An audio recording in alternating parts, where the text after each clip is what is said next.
Hey there, welcome to Broaderos.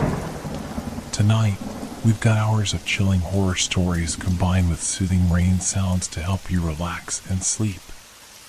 Before you drift off, leave a comment below and let us know where you're listening from and what time it is. And don't forget to hit that like button and subscribe right away. If you end up not enjoying it, you can always take it back later. Get cozy and let the fear take over.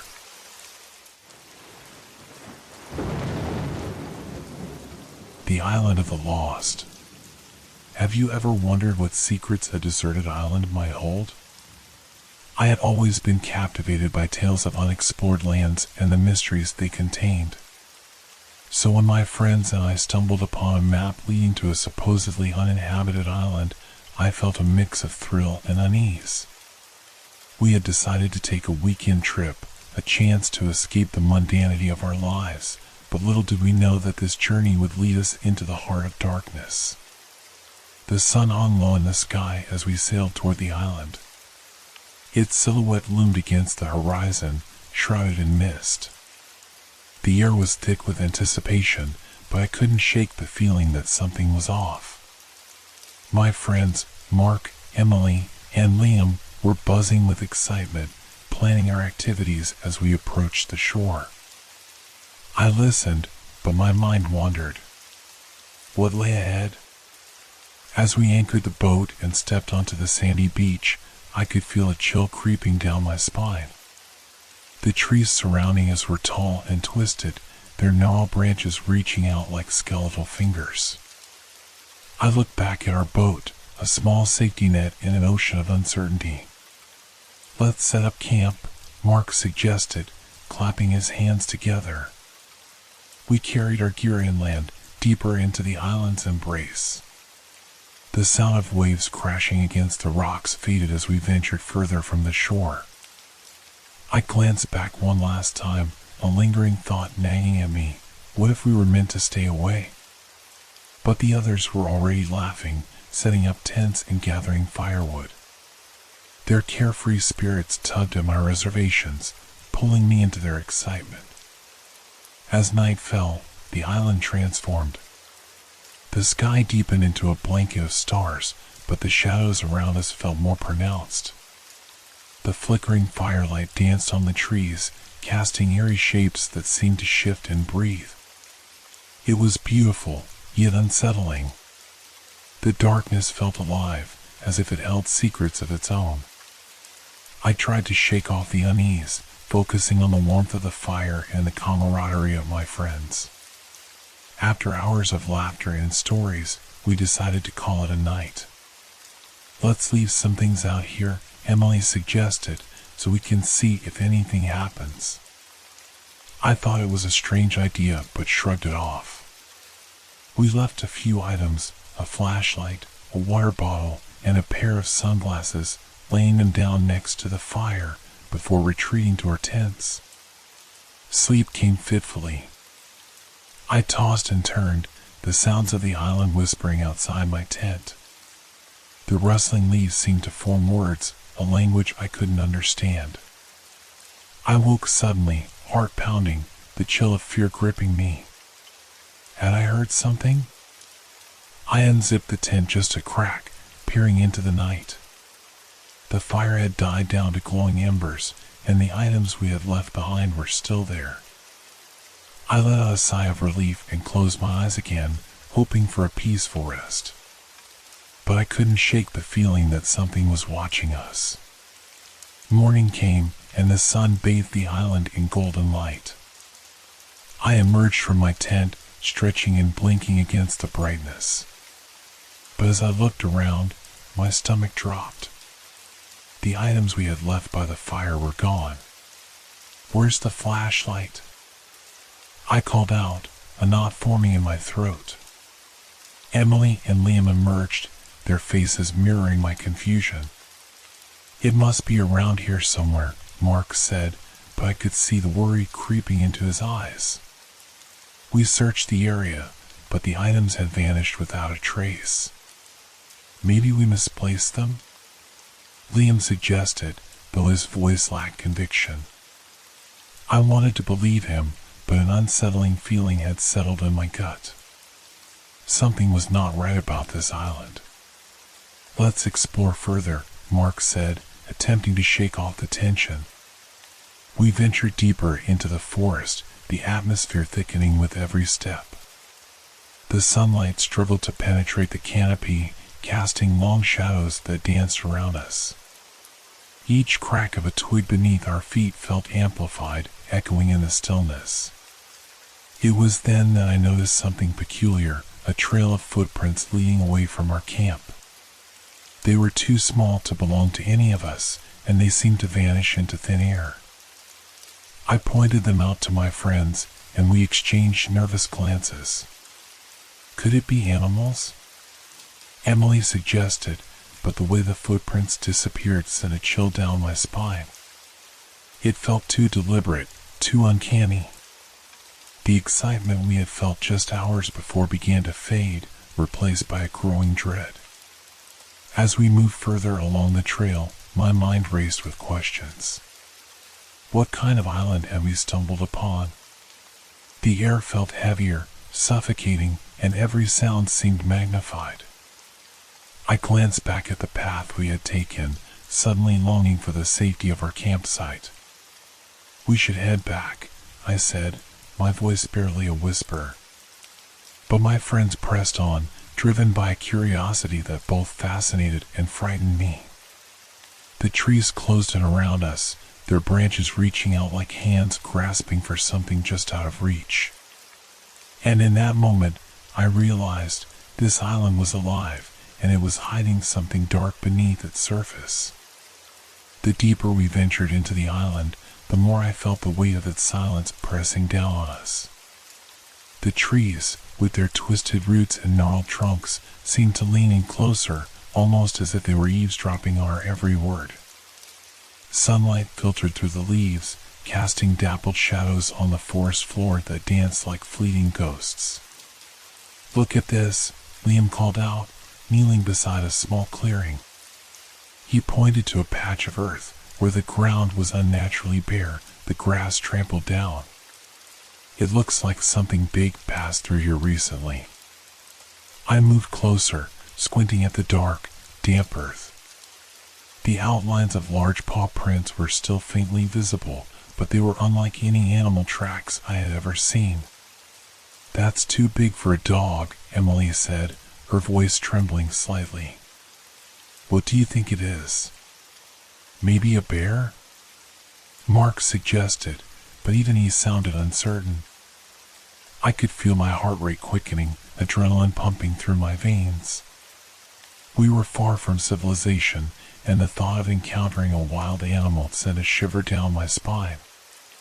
"Let's keep moving," I urged, my voice barely above a whisper.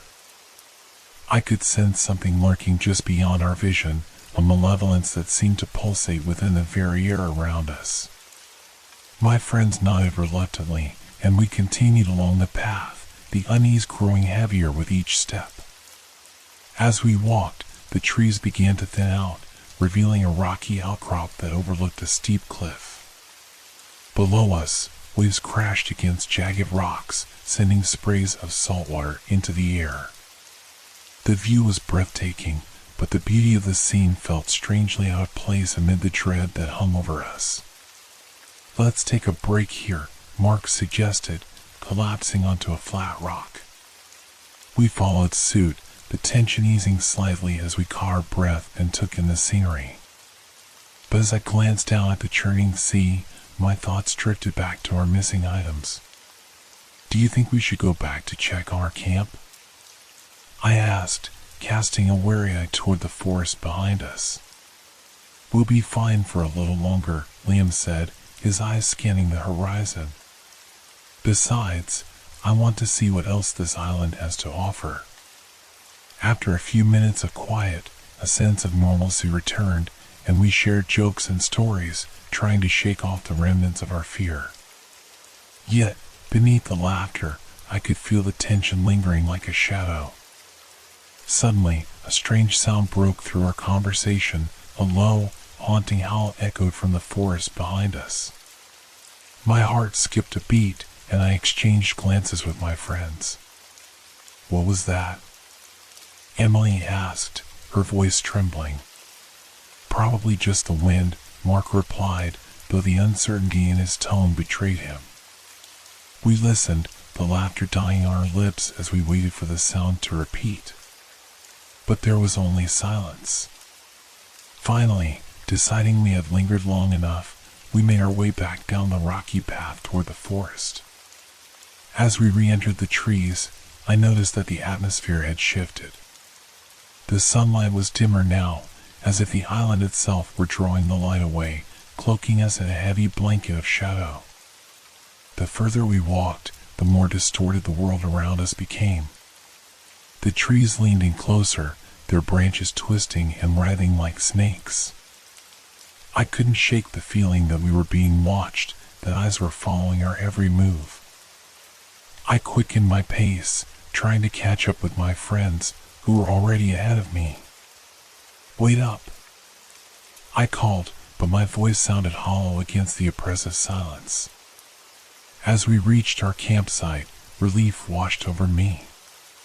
The fire pit was empty, and our tent stood like silent sentinels against the encroaching darkness. I could see Mark and Emily already searching the area for our belongings.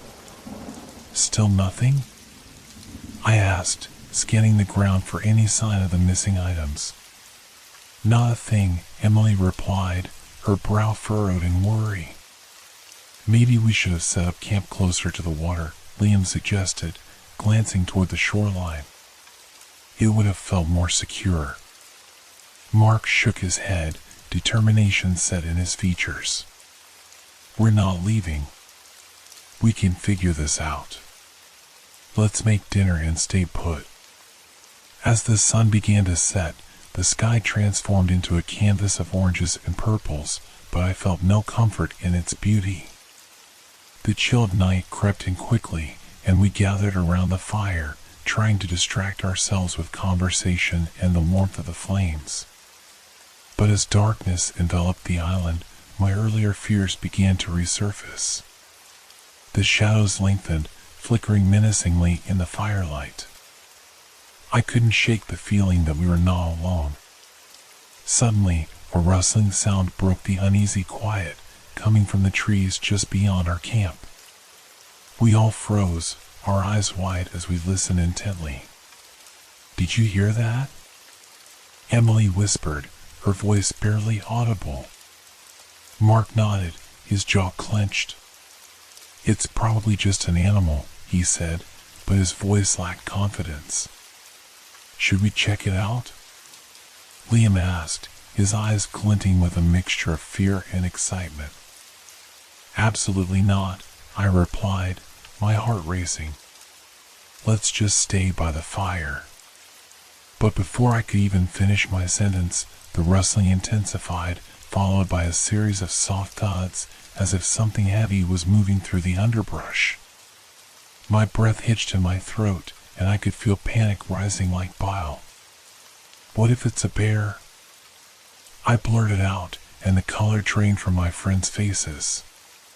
"Everyone stay calm," Mark said, attempting to sound reassuring. "We'll just make some noise. It'll scare it away." We began to clap our hands and shout, our voices echoing into the stillness. The noise seemed to provoke whatever was out there, and the rustling grew closer, the thuds echoing ominously. Just then, our flashlight flickered, plunging us into darkness. "Great, now what?" Liam exclaimed, fumbling for his phone to use as a light. In the dim glow of his screen, we could see the terror etched on each other's faces. I could hear my heart pounding in my chest, drowning out the sounds of the island. But then, just as quickly as it had started, the rustling stopped. The silence that followed felt suffocating, and I strained my ears to hear something, anything. "Let's get inside the tents," I suggested, my voice barely above a whisper. "We can wait it out." Reluctantly, my friends agreed, and we crawled into our tents, leaving only the dying embers of the fire outside. The air inside was stifling, the fabric of the tent making me feel trapped. I lay there, listening to the sounds of the island, every creak and rustle heightening my anxiety. Hours passed. Time felt like an eternity as I lay awake, staring at the fabric above me.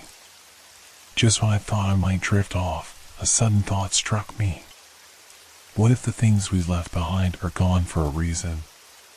The darkness pressed against the tent fabric, suffocating me in a cocoon of fear. I could hear the whispers of the night outside, leaves rustling, branches creaking, the distant sound of waves crashing against the shore. I lay frozen, straining to listen for any sign that whatever was lurking out there had moved on. The unease twisted in my stomach like a coiled serpent. Suddenly, the tent's fabric shifted. I froze, breath caught in my throat. My heart raced as I held my breath, trying to discern if someone had brushed against it or if my mind was playing tricks on me. Is anyone awake? Liam's voice whispered from the adjacent tent, breaking the oppressive silence. Yes, I breathed back, my voice shaking slightly. What do you think it was? He asked, the fear evident in his tone. I don't know, I admitted. But I can't shake the feeling that we're not alone. Silence hung between us for a moment, thick and heavy. Then Emily's voice piped in, do you think we should check the camp again? No, I replied, a bit too forcefully. Let's just stay put until morning. We can figure it out then. With a deep breath, I settled back against my sleeping bag, trying to force my thoughts to calm. But my mind wouldn't relent, conjuring images of shadows creeping closer, of unseen eyes watching from the dark. I kept returning to the thought of the items we had left behind. Had they truly disappeared into thin air, or was something on this island taking them? Finally, I drifted into a restless sleep, filled with dreams of dark shapes swirling in the trees, whispering my name. I woke with a start, heart pounding, unsure if I had even slept at all. The morning light spilled into the tent, softening the edges of my fear, but I felt an unshakable tension still thrumming in the air. As I crawled out, I found my friends already gathered around the dying embers of the fire, their faces etched with concern. Morning, I murmured, forcing a smile. Did you sleep at all? Emily asked, her eyes dark circles of fatigue. Not really, I admitted, joining them at the fire. Did you? Liam shook his head. I kept hearing things outside, like footsteps or whispers. It was awful.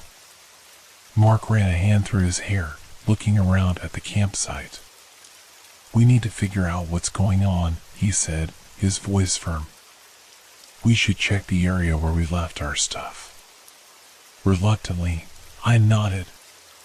The thought of facing the unknown was terrifying, but staying here felt equally unsettling. We decided to start our search in the direction of the rock outcrop we had visited yesterday. As we walked, I kept glancing over my shoulder, half expecting to see something lurking in the shadows. The forest was eerily quiet, the only sounds being the crunch of leaves underfoot and the occasional call of a distant bird.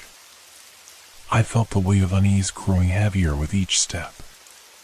Here we are, Mark said, pointing to the clearing where we had left the items. But as we stepped into the sunlight, a wave of dread washed over me. The ground was bare, just as it had been before, but now the absence of our belongings felt palpable.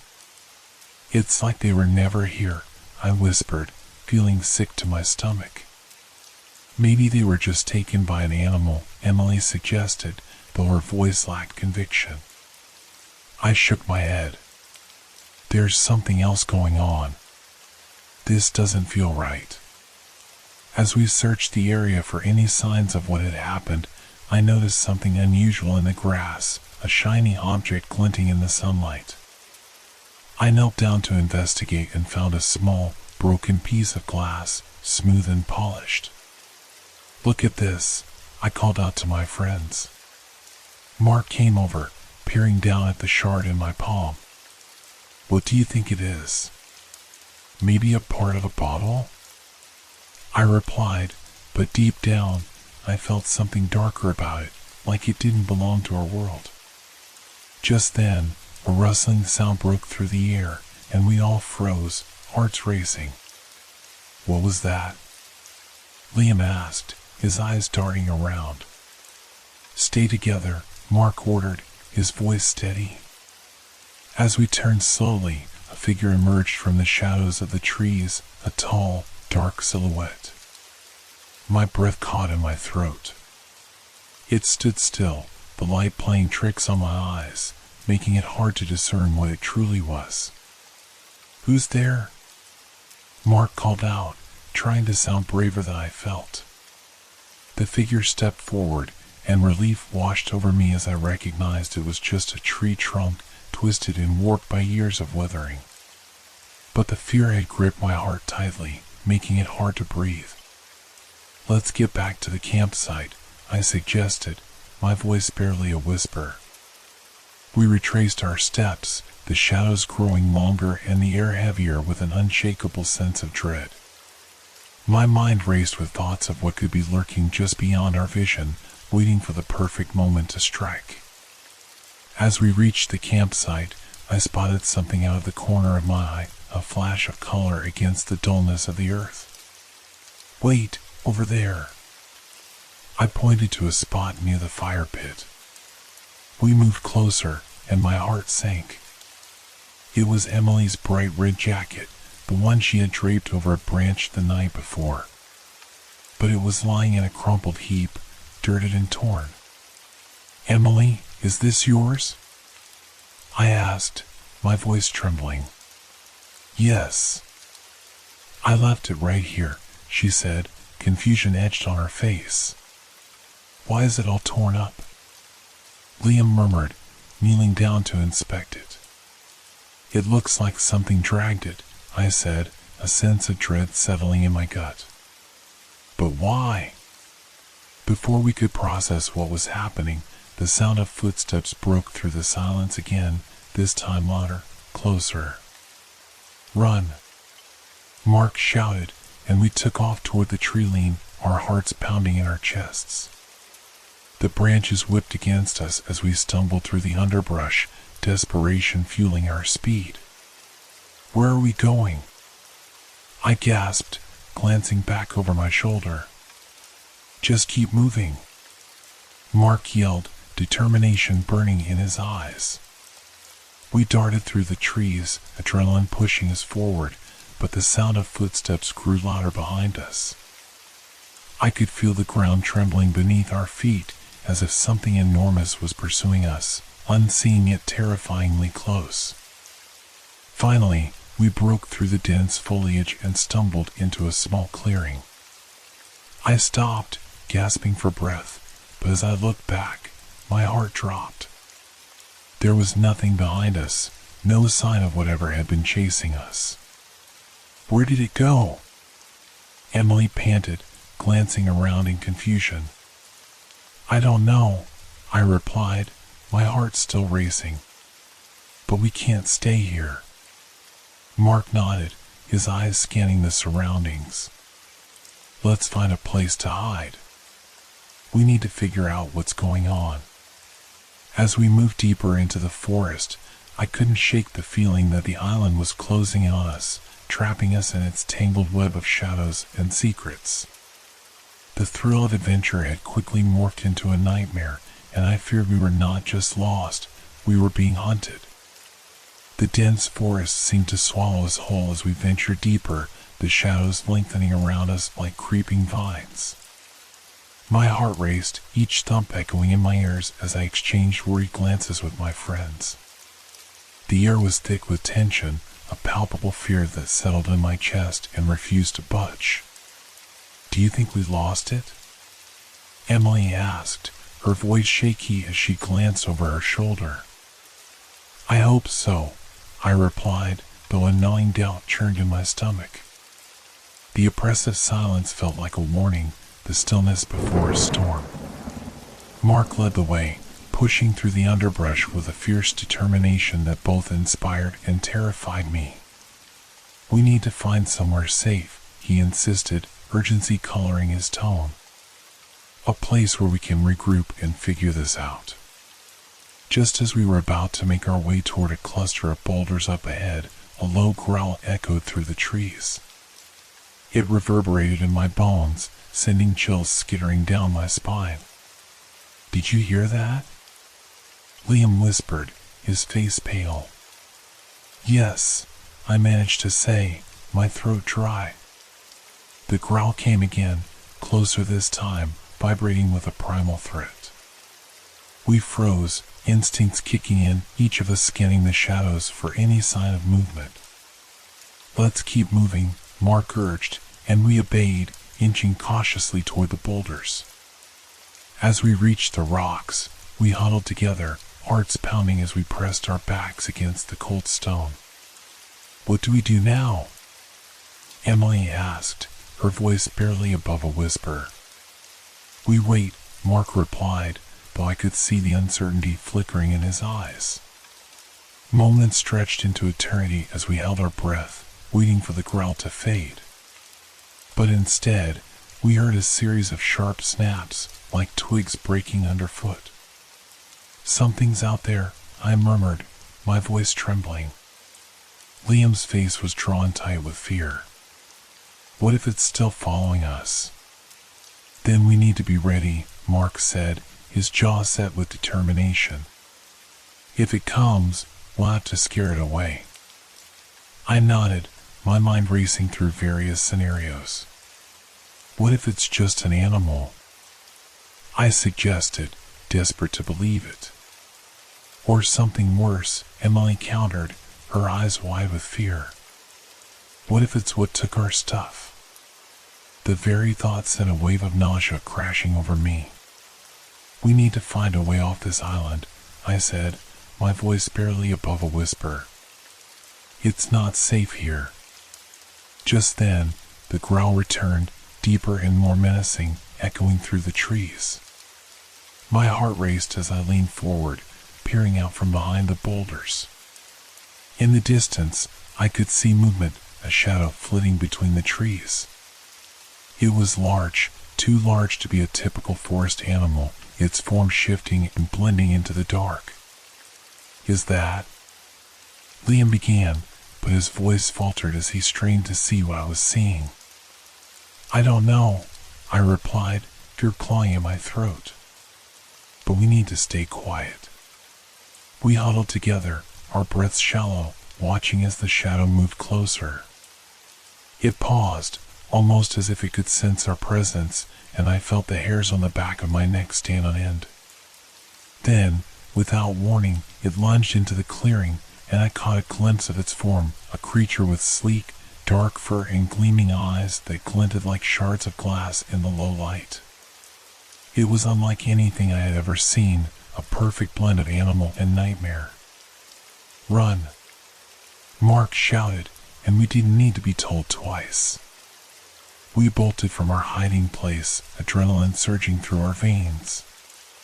The creature chased us, its growls reverberating in the air, echoing the primal fear coursing through us. We dashed through the underbrush, branches clawing at our skin as we stumbled forward. "Where do we go?" Emily screamed, panic flooding her voice. "Back to the beach." Mark shouted, though I wasn't sure if that was the safest option. The terrain grew rougher, the ground uneven and littered with rocks.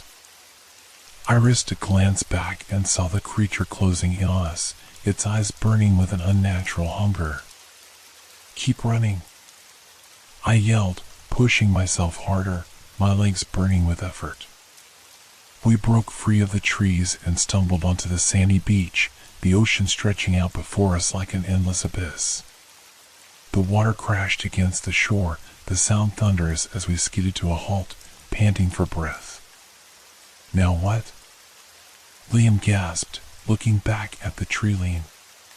Maybe it won't follow us into the water, Emily said, hope tinging her voice. I turned to see the creature hesitate at the edge of the trees, its gaze locked on us. It's still there, I breathed, fear coursing through me like ice. What do we do? Mark asked, desperation creeping into his tone. Swim? Liam suggested, though his voice lacked conviction. We can't just stand here. Before I could respond, the creature surged forward, charging toward us. Its growl pierced the air, a sound that would haunt my nightmares. Into the water! Mark shouted, and without a second thought, we plunged into the frigid waves. The water closed around me, shockingly cold and terrifying. I kicked and paddled, fighting against the current, my heart racing as I looked back at the shore. The creature stopped at the water's edge, pacing along the beach, its form lit by the fading light. Keep swimming, I called to my friends, who were struggling to stay afloat. The ocean was relentless, pulling us under, and I gasped for air as waves crashed over me. I could see the dark shape of the creature pacing back and forth, its eyes locked onto us. Stay together, Mark yelled, his voice cutting through the chaos.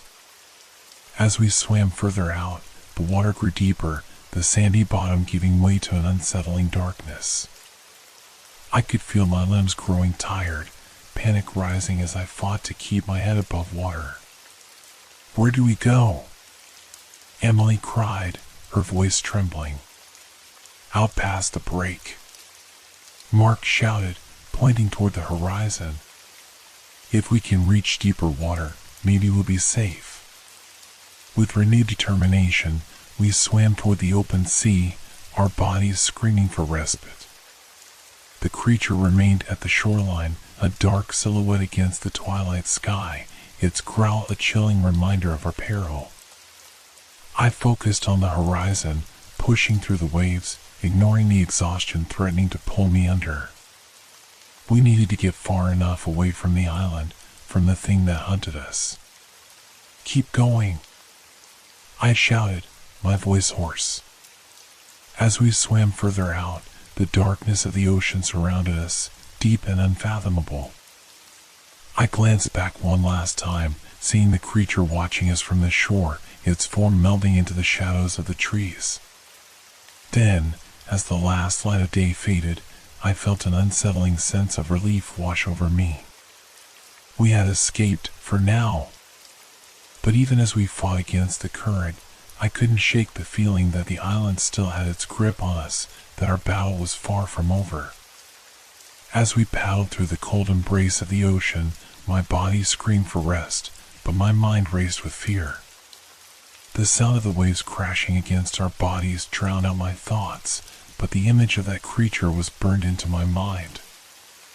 I could almost feel its eyes boring into my back, waiting for the moment I would falter. Are we far enough? Emily gasped, her voice barely above the roar of the waves. Her hair floated around her like seaweed, and I could see the panic etched across her face. Not yet, Mark replied, his tone grim. We need to get to the deeper water. Stay close. I tried to focus on my strokes, but the icy water made it hard to concentrate. Every splash felt heavier, every wave felt more menacing. The horizon stretched endlessly before us, dark and uninviting, as the last rays of the sun slipped beneath the waves. Do you think it will follow us? Liam asked, his voice shaky. I don't know, I replied, forcing myself to sound braver than I felt. But we can't give it a chance to find out. After what felt like an eternity, we finally broke through the shallows, and the water around us deepened. I could feel the weight of the ocean pressing down, the currents pulling at us, but a small spark of hope ignited in my chest. Is it still there? I whispered, turning my head to look back toward the shore. As I glanced over my shoulder, I caught sight of the creature standing at the water's edge, silhouetted against the dying light. It seemed to hesitate, its dark form outlined by the fading glow of the sun. My heart sank as it let out a guttural growl that echoed across the water. "Let's keep moving," Mark urged, and we resumed our frantic strokes, pushing ourselves further from the shore. The ocean deepened around us, the waves growing larger and more erratic. I could feel the exhaustion creeping into my muscles, each kick more laborious than the last. "How much further do we need to go?" Emily cried, desperation lacing her voice. "Just a little longer," Mark shouted back, but I could see the worry in his eyes. We were all growing weary, and the cold water was sapping our strength. Minutes turned into an agonizing eternity as we fought the waves, and I could feel my body beginning to falter. "I can't keep this up," I gasped, my limbs heavy and unresponsive. "We have to," Liam shouted, panic lacing his voice. "We can't let it get us." Just then, a wave surged beneath us, lifting us higher and crashing down hard, splashing water into my mouth and nose. I sputtered, trying to catch my breath, the salty taste filling my mouth, mixing with the bile of fear rising within me. And then I heard it, the unmistakable sound of splashing water behind us. I turned, dread pooling in my stomach as I saw the creature in the water, moving effortlessly, its powerful body cutting through the waves. "It's in the water!" I screamed, panic overtaking me as I fought to swim faster, my arms flailing. "We need to get back to shore," Mark yelled, but the thought of returning to the beach filled me with terror. The creature gained on us, its eyes glinting like diamonds in the dim light, and I felt an instinctual surge of survival. I kicked harder, pushing through the water, the adrenaline flooding my veins. "Doe! Doe!" I shouted, my voice cracking. As we swam with all our might, the cold water was unforgiving, each stroke becoming a battle.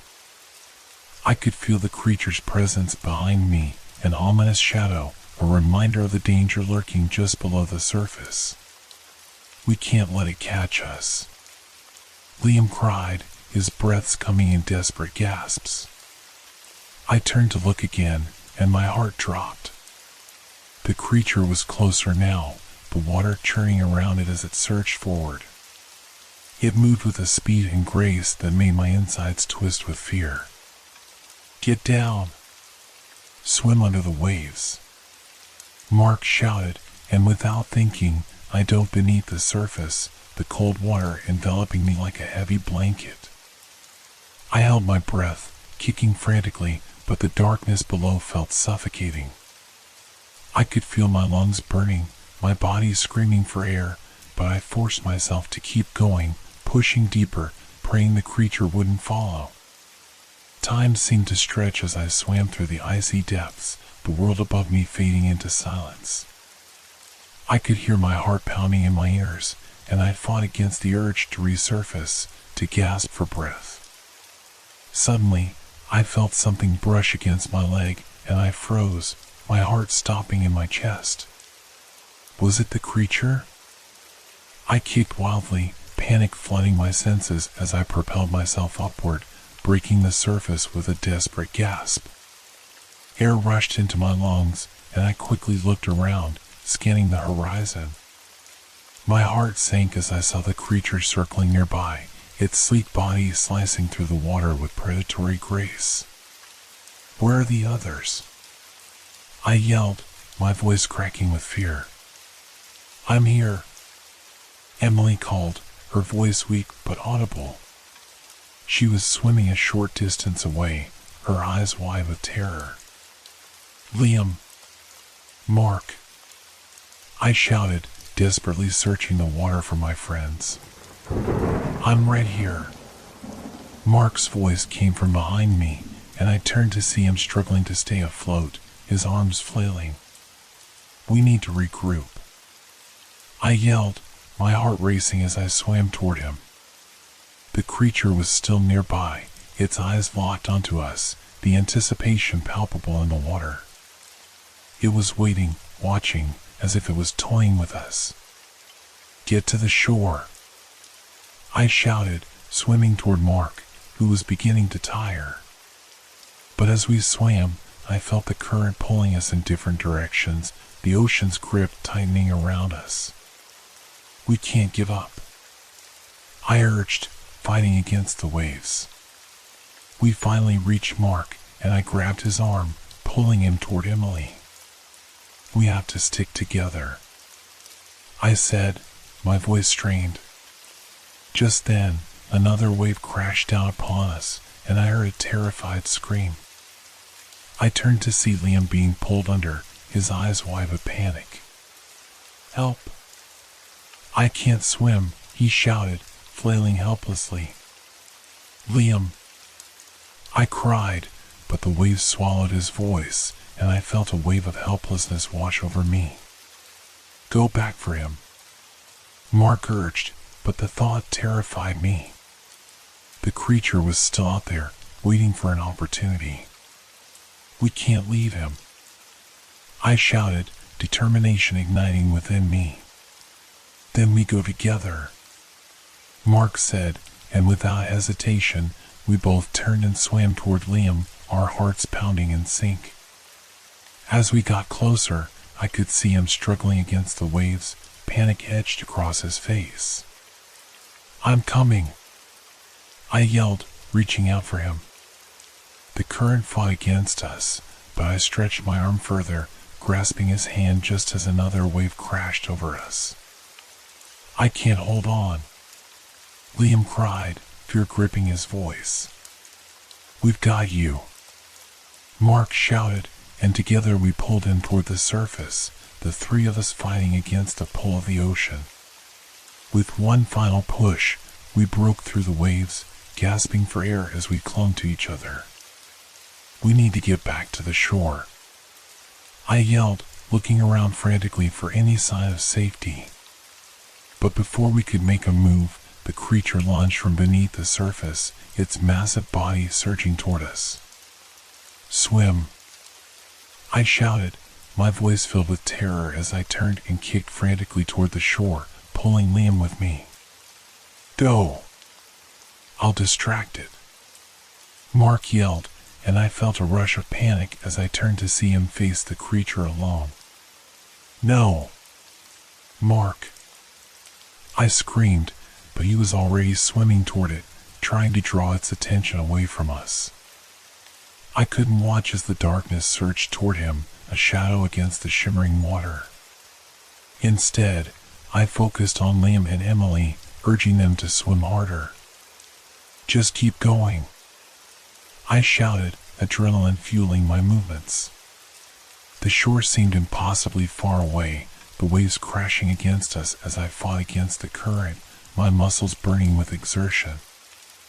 I could feel the weight of despair threatening to drag me under, but I pushed through, fueled by the need to survive. Finally, we reached the shallows, the water receding around us as we stumbled onto the sand, gasping for breath. I turned back, scanning the water, but there was no sign of Mark. Where is he? Liam asked, panic in his voice. I don't know, I replied, tears stinging my eyes. He went to distract it. The reality of his sacrifice hit me like a punch to the gut. We had escaped, but at what cost? I felt a crushing wave of despair wash over me, and I sank to my knees, the weight of the island pressing down on me. What do we do now? Emily whispered, her voice trembling. I don't know, I replied, the words heavy on my tongue. But even as I spoke, a chill ran down my spine. I looked around, the dark trees looming behind us, the island itself a suffocating presence. The creature had not followed us to shore, but I could feel its gaze on me, lurking just beyond the tree line, waiting for the right moment to strike. We need to find somewhere to hide, I said, my voice barely above a whisper. But where? Liam asked, fear evident in his eyes. Anywhere but here, I replied, and we stumbled away from the water, our hearts heavy with the knowledge that the island was not finished with us yet. We stumbled away from the shore, our hearts racing, the cold sand scraping against my palms. The trees loomed ahead like twisted giants, their branches gnarled and reaching, as if trying to grasp us in their bony fingers. The air was thick with a damp, earthy smell, mixed with the faint hint of salt from the ocean. Every rustle in the underbrush sent shivers down my spine. We need to find shelter, I urged, glancing over my shoulder at the churning water. It felt like a gateway to hell, and I wanted nothing more than to be far away from it. Where do we go? Emily asked, her voice trembling. She clutched her arms tightly around herself, as if trying to ward off an unseen chill. Let's head into the trees, I suggested, motioning toward the dense foliage. There has to be something deeper in that can keep us hidden. Liam nodded, though his face was pale. But what if the creature follows us? It might be waiting for us to make a mistake. I didn't have an answer for that. The thought of being hunted made my stomach twist. We'll just have to be careful. Let's keep moving. As we entered the darkened canopy, the sunlight faded, replaced by a dim, shadowy gloom. The thick branches intertwined above us, blocking out the sky. The sounds of the ocean faded, leaving only the crunch of leaves and twigs beneath our feet. The atmosphere shifted, and an oppressive silence settled around us, broken only by the occasional rustle of leaves. The forest felt alive, watching us, judging us. Do you think Mark is okay? Emily whispered, her voice breaking the silence. I forced down the surge of guilt that rose in my throat. I don't know. I hope he made it. The deeper we moved into the woods, the more the shadows seemed to close in around us. The air grew thick and humid, wrapping around us like a wet blanket. I could feel my pulse quicken, my instincts screaming that we were not alone. After what felt like an eternity of wandering, we stumbled upon a clearing.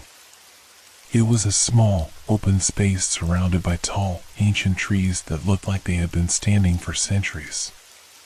Vines hung from their branches, swaying gently in the wind, and in the center of the clearing was a dilapidated wooden structure, half hidden by overgrown weeds and foliage. What is that? Liam asked, eyeing the structure warily. I don't know, but it might be safe, I replied, my curiosity piqued. Let's check it out. As we approached, I could see that it was an old shed, its wood weathered and rotting. The door hung slightly ajar, creaking ominously with the slightest breeze. I pushed it open, and the hinges groaned in protest, echoing through the clearing.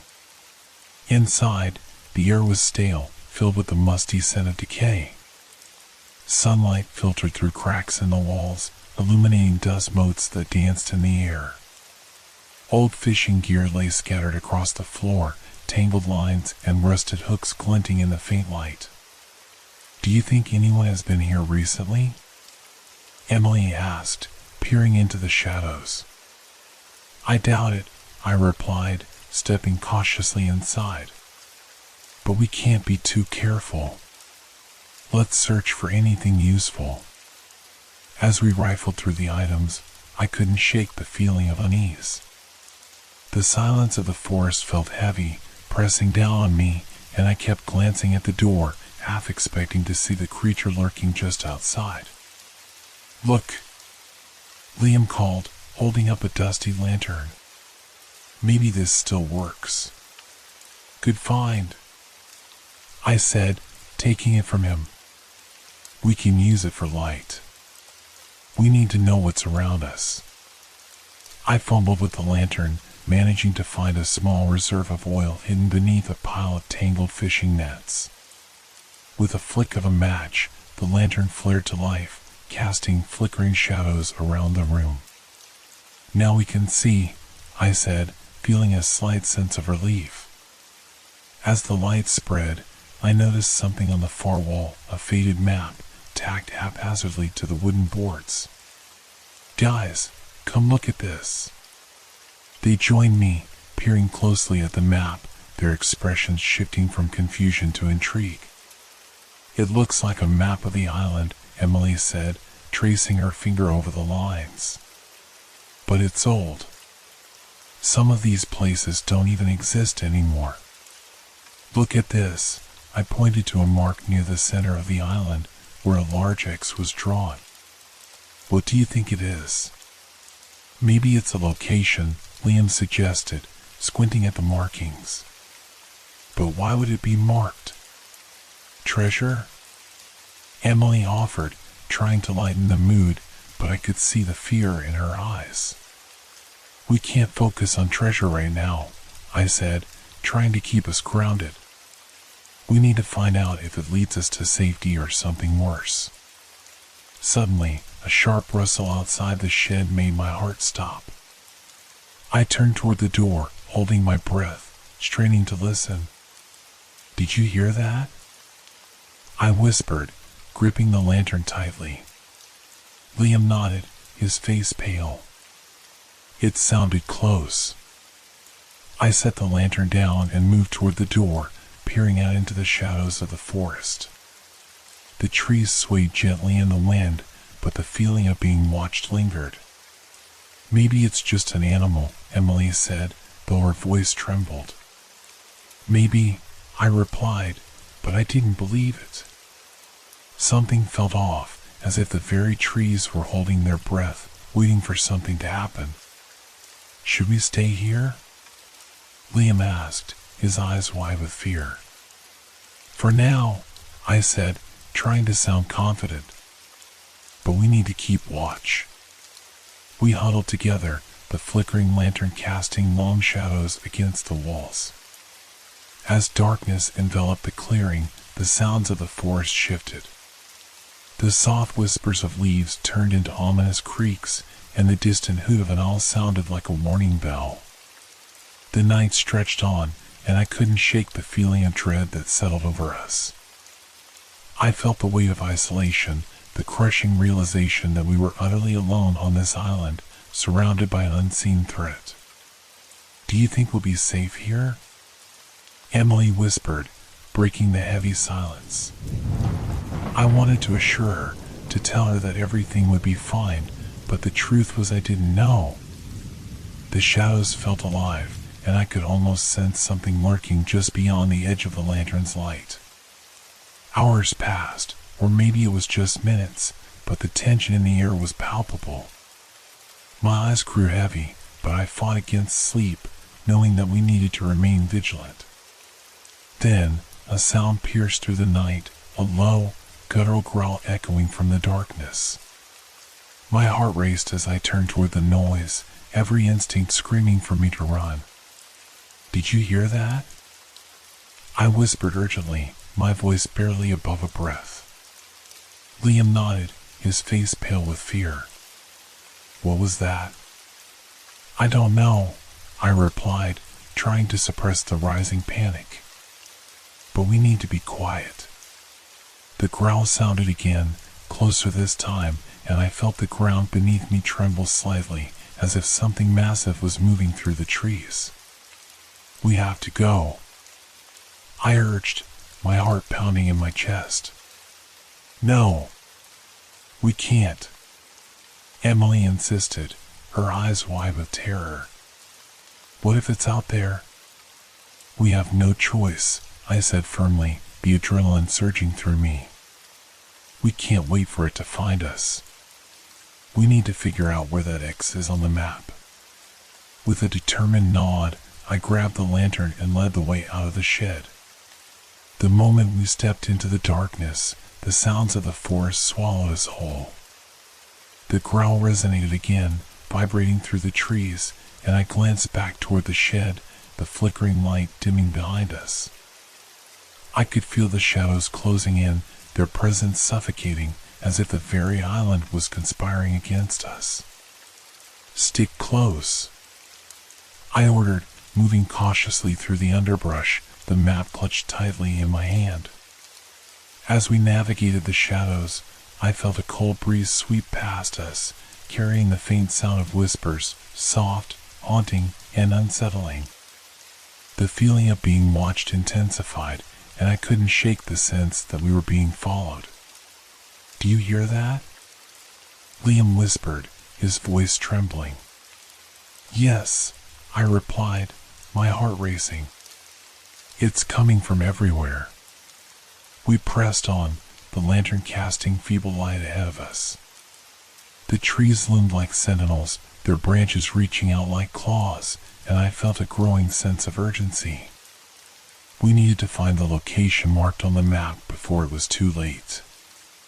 After what felt like an eternity of stumbling through the dark, I caught a glimpse of something in the distance, an opening in the trees, a faint glow beckoning us forward. "There!" I pointed, hope igniting within me. We hurried toward the light, our breaths coming in ragged gasps. As we emerged into a small clearing, I realized with a mix of dread and anticipation that we had found what we were searching for. At the center of the clearing stood an old stone altar, withered by time and nature. It was covered in moss and vines, yet the outline of intricate carvings could still be seen. The air was thick with an unnatural energy, sending shivers down my spine. "Is this what the map was leading us to?" Emily asked, her eyes wide with wonder and fear. "I think so," I said, stepping closer to the altar. "But why would it be here? What's its purpose?" As I examined the carvings, a chilling realization washed over me. The symbols depicted strange creatures, monstrous and otherworldly, their eyes glaring at me as if they were alive. "Do you feel that?" Liam asked, his voice barely a whisper. "Yes," I replied, my skin prickling. The air felt charged, electric, and I could sense a presence surrounding us, lurking just beyond the shadows. Before I could voice my concerns, a deafening roar erupted from the darkness, shaking the ground beneath us. "Run!" I shouted, adrenaline surging through my veins. We turned to flee, but the shadows moved faster.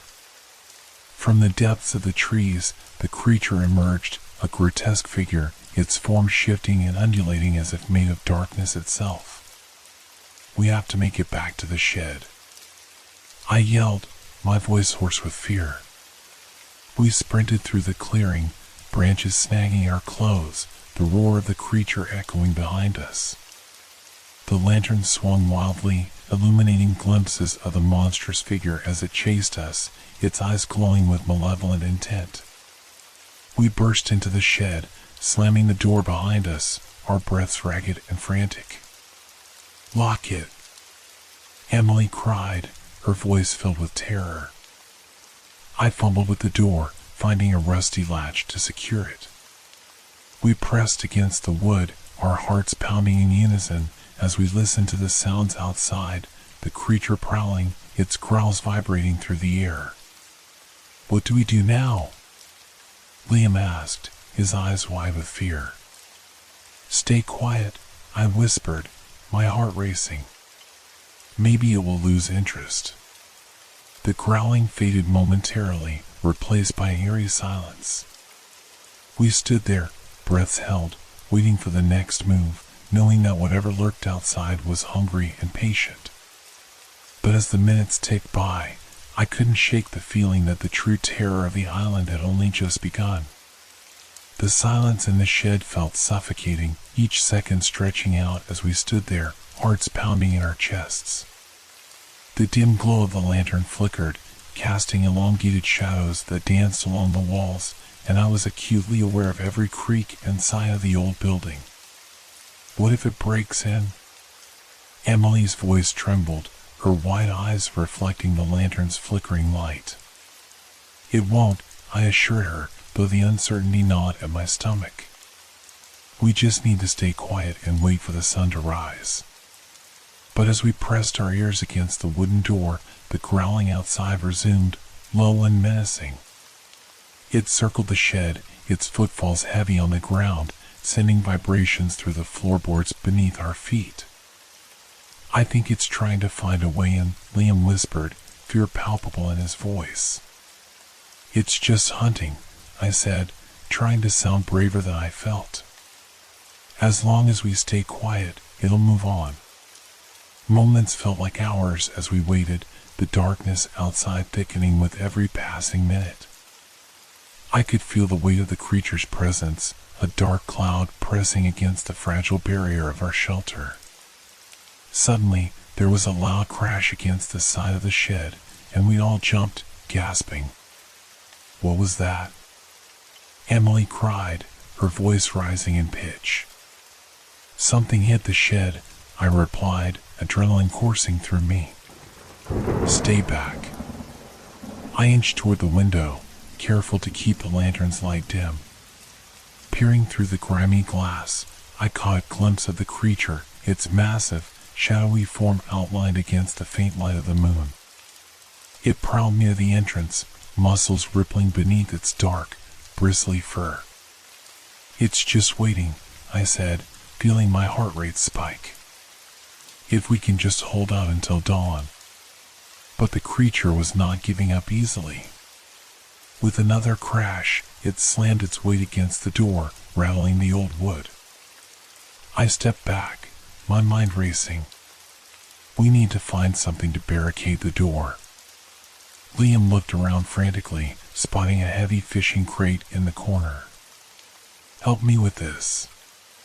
We rushed to lift the crate, muscles straining, just as the creature slammed into the door again, splintering the wood with a sickening crack. We shoved the crate against the door just in time, barely managing to hold it in place as the creature pressed against the other side. I don't think this is going to hold, Emily yelled, her voice rising with panic. We have to keep it together. I shouted back, desperation flooding my veins. It can't break through. The shed shook as the creature pushed, its growls rumbling like thunder. I could see splinters of wood flying from the door as it battered against the barricade, each blow sending chills racing down my spine.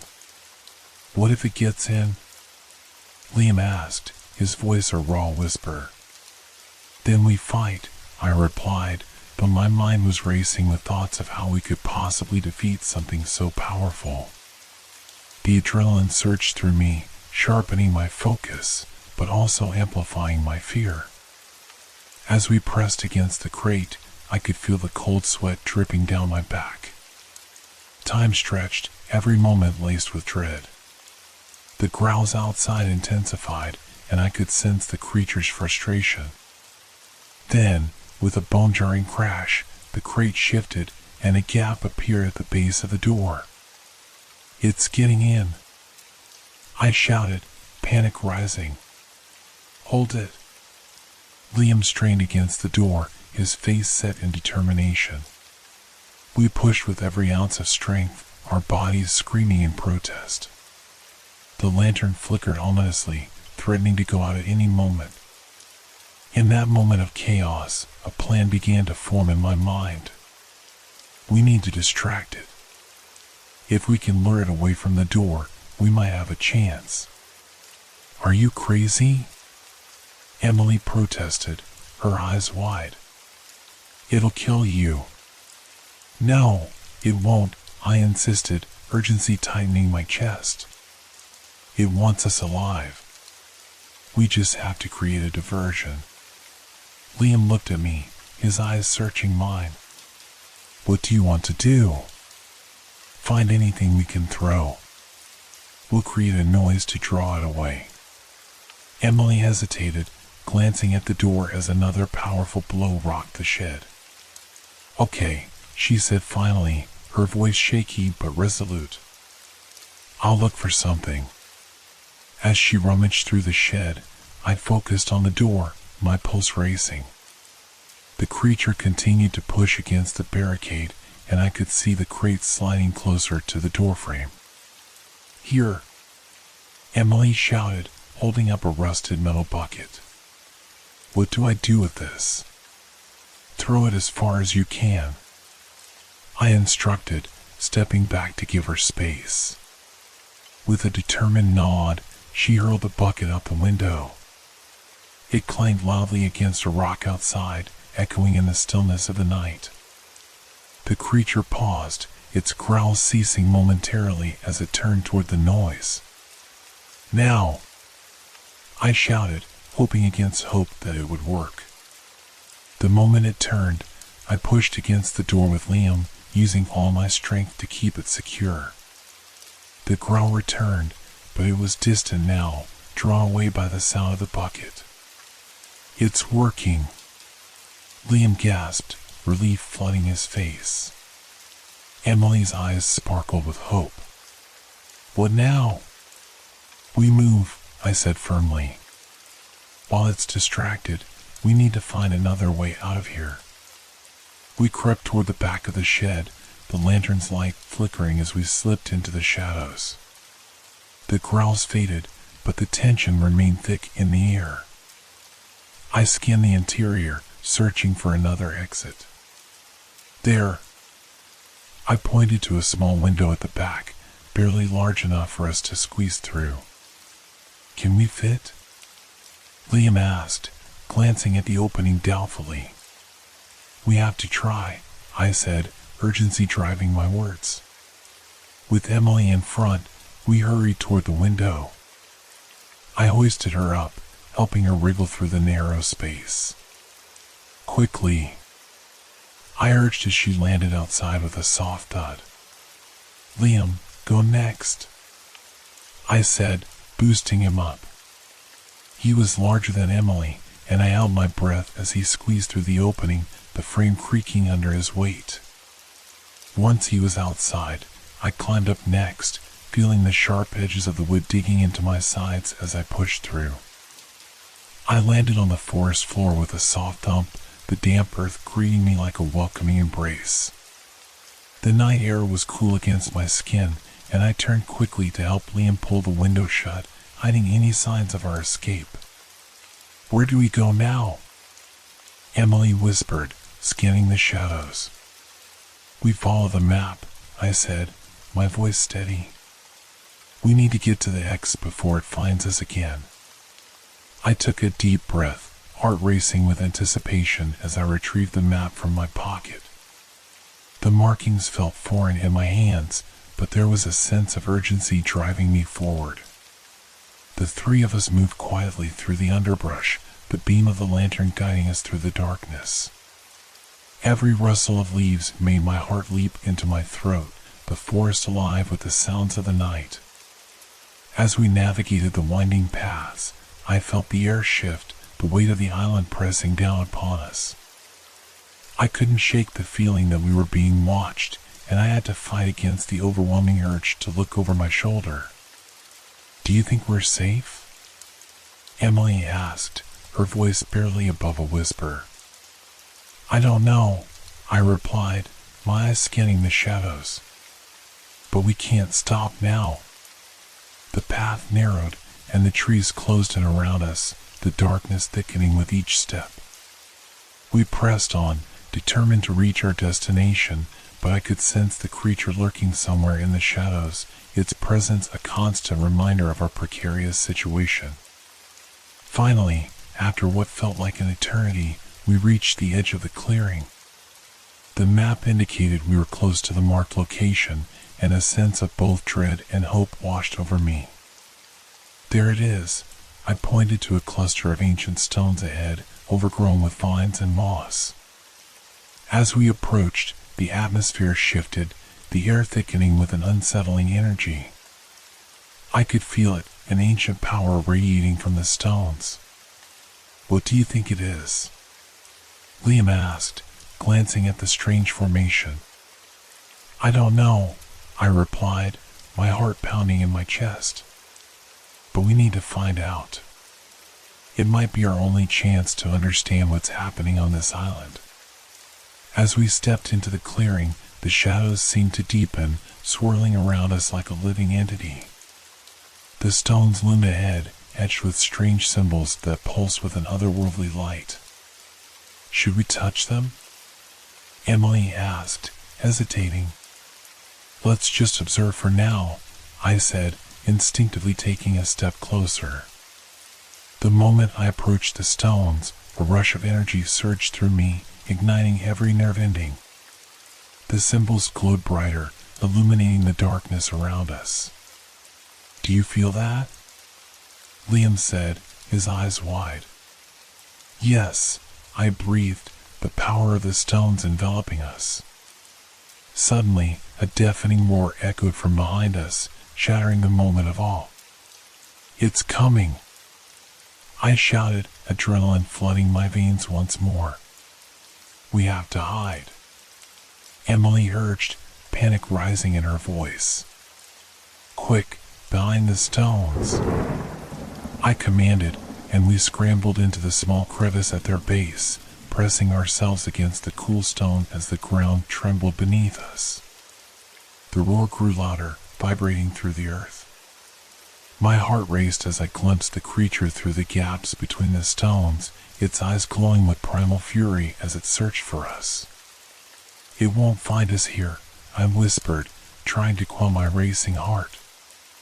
As we huddled together, fear coursing through us, I couldn't help but wonder what secrets the island held and how deep its darkness ran. We pressed ourselves into the shadows, the cool stone pressing against my back as the creature prowled closer.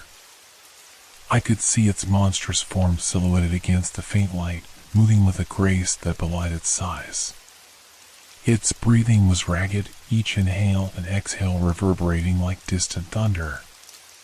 Do you think it can smell us? Emily whispered, her voice barely above a murmur.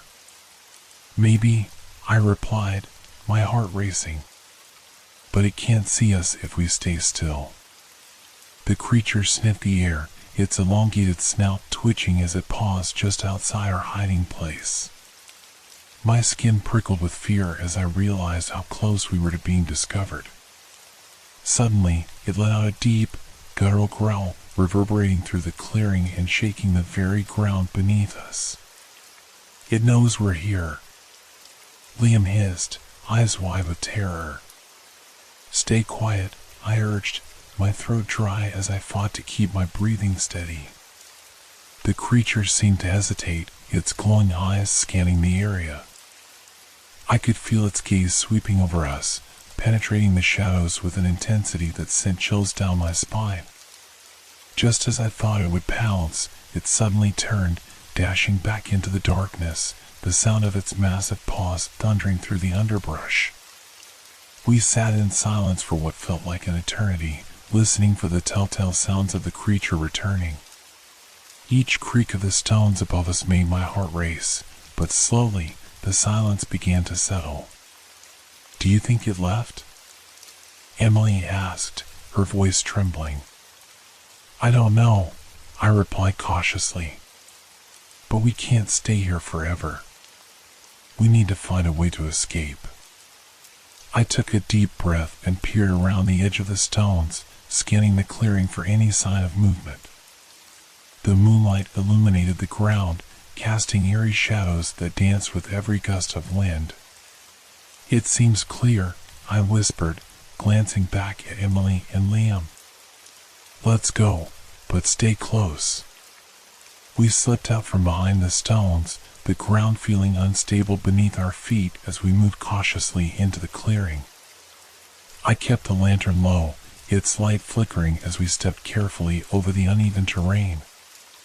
As we made our way to the edge of the clearing, the unease within me only deepened. There was something unnatural about the stones, a weight of ancient secrets that felt like a burden on my shoulders. I could almost hear the whispers of the island echoing in my mind. Where do we go now? Liam asked, looking around at the dense forest that surrounded us. Back to the path, I said, glancing at the map again. We need to find the next marker.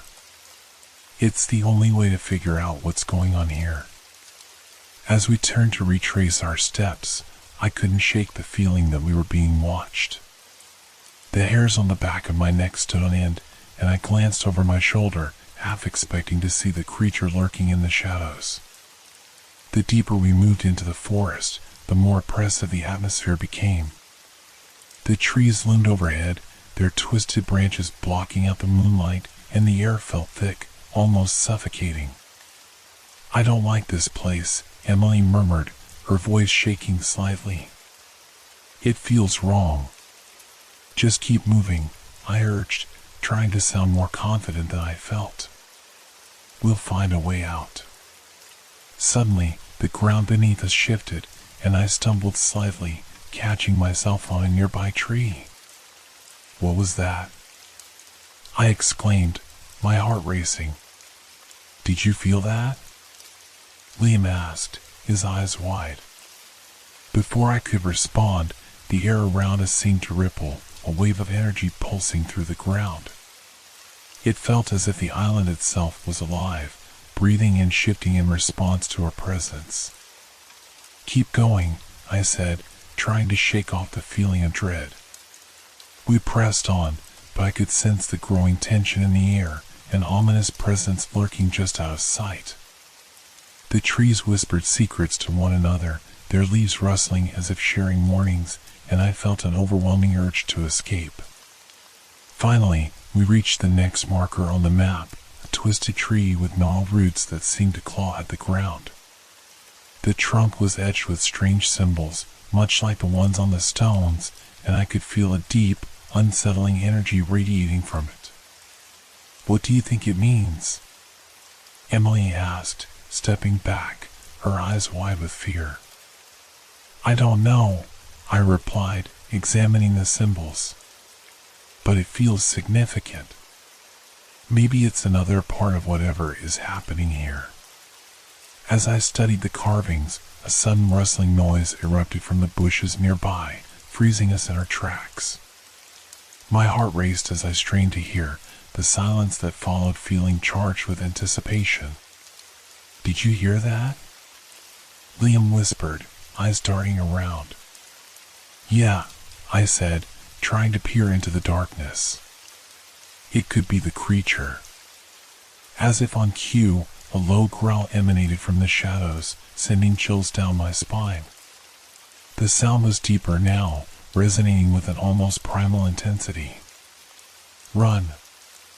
I shouted, adrenaline surging through me as I turned to sprint back toward the trees. We tore through the underbrush, branches clawing our clothes, but I didn't dare look back. The creature's growl echoed behind us, a terrifying reminder of the danger that pursued us. "Where are we going?" Emily gasped, struggling to keep up. "Anywhere but here," I yelled, my breath coming in ragged gasps. We burst through the trees, emerging into another clearing, this one larger and more open. In the center stood an old, crumbling well, its stone walls overgrown with weeds and moss. "Quick, we can hide in there," Liam suggested, pointing toward the well. We scrambled toward it, barely pausing to catch our breath as we crouched behind the crumbling stones. The growls from the creature were closer now, reverberating through the clearing like a heartbeat, and I could feel the ground vibrating beneath us. "What now?" Emily panted, her eyes wide with terror. "Just stay quiet," I whispered, peering over the edge of the well, the darkness within seeming to swallow the light. "Maybe it won't find us here." We huddled together, the chill of the night creeping into our bones as we waited, hearts pounding in unison. But as the growls faded into silence, I couldn't shake the feeling of dread settling in my stomach. The island was alive with secrets, and I knew we were only beginning to scratch the surface. Then, out of the darkness, a voice echoed through the trees, soft and haunting. "Help me!" It sent a wave of ice through my veins, and I exchanged worried glances with Emily and Liam. "Did you hear that?" Liam whispered, his eyes wide. "Yes," I replied, straining to listen. "It sounded like someone needs help." "But who?" Emily said, fear creeping into her voice. "We can't just go out there." "It could be a trap," I warned, uncertainty gnawing at my resolve. "Or it could be someone else who's lost," Liam argued, glancing toward the trees. "We can't leave them behind." I hesitated, torn between the instinct to help and the undeniable threat of the island. But then I thought of the symbols, the warnings etched into the trees, and the lurking creature. "If we go, we have to be careful," I finally said. "We can't let our guard down." Taking a deep breath, I stood up, leading the way cautiously toward the sound. As we moved, the voice called again, more desperate this time. "Help me, please." My heart ached at the sound, a mixture of fear and empathy driving me forward. We stepped into the trees, the branches brushing against our skin as we ventured deeper into the darkness. "Stay close," I murmured, feeling the weight of the island's shadows pressing in around us. The voice grew louder, leading us through the maze of trees. But the air felt thick, the atmosphere heavy with dread. I could sense the island holding its breath, and my instinct screamed that we were walking into a trap. "Are you sure this is a good idea?" Emily whispered, glancing around nervously. "No," I admitted, my heart pounding in my chest. "But we can't ignore it." Finally, we reached a small clearing, and in the center lay a figure, crumpled and motionless on the ground. "Is that someone?" Liam asked, his voice trembling. "Yeah," I replied, my stomach twisting with unease. "But be careful." We approached slowly, my heart racing as we drew nearer. As we got closer, I realized with horror that the figure was not just anyone, it was a child, no older than 10, tangled in vines and dirt. "What happened?" Emily gasped, her hands flying to her mouth. "Help me," the child murmured weakly, eyes barely open. I crouched beside them, feeling a mix of dread and compassion. "We're here to help you," I said, but my voice faltered as I realized how fragile they looked. "We have to get them out," Liam urged, kneeling next to me. As we worked to free the child from the vines, the weight of the island pressed down on us, the shadows swirling with an ominous energy. But as soon as we pulled them free, the child's eyes widened, and they gasped, "It's coming. We have to go." Before we could react, a deep rumble shook the ground, and the growl echoed through the clearing again, louder and more menacing. "It's here!" Emily screamed, scrambling back. "Run!" I shouted, grabbing the child's hand as we turned to flee, adrenaline surging through us as we sprinted back toward the trees, the creature's breath hot on our heels. The clearing felt like a labyrinth, every tree and shadow a potential hiding place for the lurking danger. But with the child in tow, I couldn't afford to slow down. "Keep moving!" I shouted, pulling them along as we dashed through the underbrush. The growl intensified, reverberating through the air like a storm, and I could hear the creature crashing through the trees behind us. "We're not going to make it!" Liam yelled, his voice laced with panic. "Yes, we will," I insisted, pushing myself to run faster, my heart pounding in rhythm with the chaos around us. But the forest seemed to close in, the branches clawing our clothes, the darkness thickening like a suffocating shroud. I could feel the creature gaining on us, its presence a looming shadow that sent chills racing down my spine. "Where do we go?" Emily cried, her breath coming in ragged gasps. "Anywhere but here," I shouted, desperation rising within me. Suddenly, the child tugged on my hand, their grip surprisingly strong. "This way," they cried, pointing deeper into the woods. Without thinking, I followed, trust mingling with fear as we darted in the direction the child indicated. But as we pressed deeper into the trees, the ground began to shift beneath our feet again, the pulsing energy of the island becoming more intense. "I don't like this," Liam exclaimed, his voice shaking.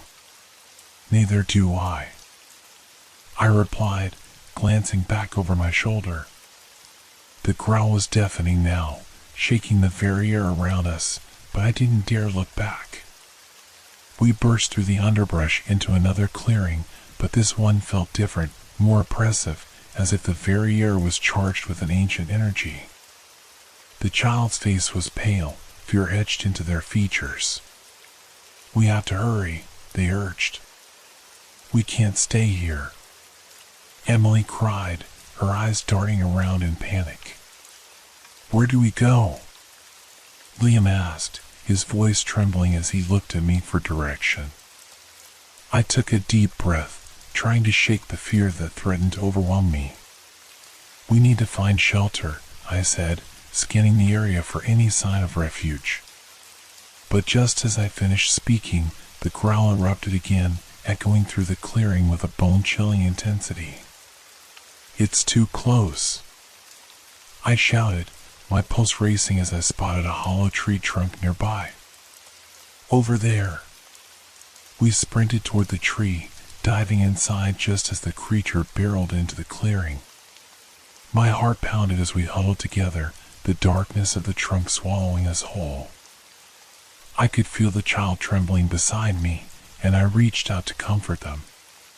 "Stay quiet," I whispered, my breath catching in my throat as we listened to the creature's footsteps approaching.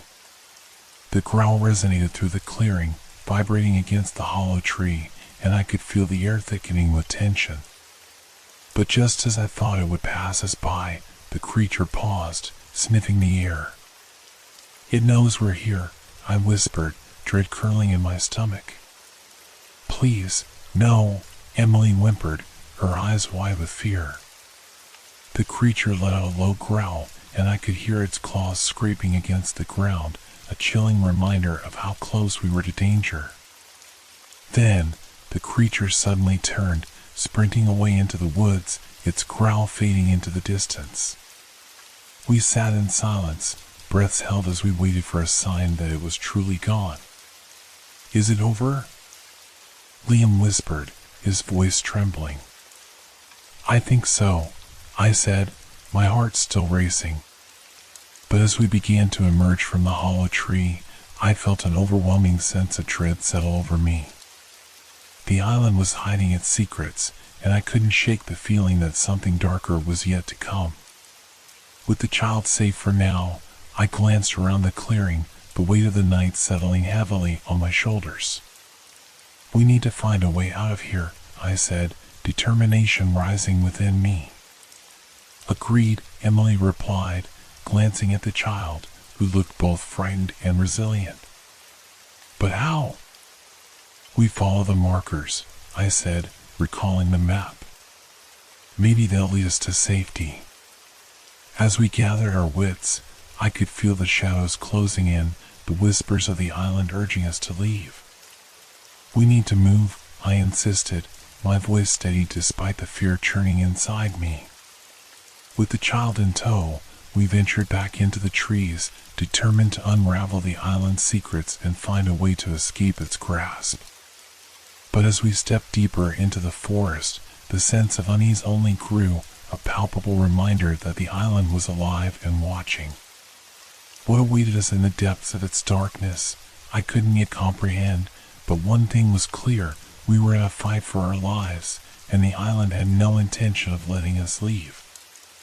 We stepped cautiously out of the hollow tree trunk, the cool air brushing against my skin as we surveyed the clearing. The eerie silence that followed the creature's departure felt heavy, as if the very atmosphere was saturated with unspoken warnings. My heart thudded in my chest, the echo of the growl still ringing in my ears. Where do we go now? Liam whispered, glancing around nervously. The markers should lead us somewhere, I replied, pulling out the map again. I studied it closely, the symbols seeming to pulse under the light of the lantern. We need to find the next one. It might help us make sense of this place. As I traced the path with my finger, the child clung tightly to my side, their small frame trembling. Are we safe? They asked, looking up at me with wide, fearful eyes. For now, I said, trying to sound reassuring, even though the knot of anxiety in my stomach tightened. But we need to keep moving. The dense trees surrounded us, their twisted branches reaching out like skeletal hands, the shadows growing deeper as night continued to envelop the island.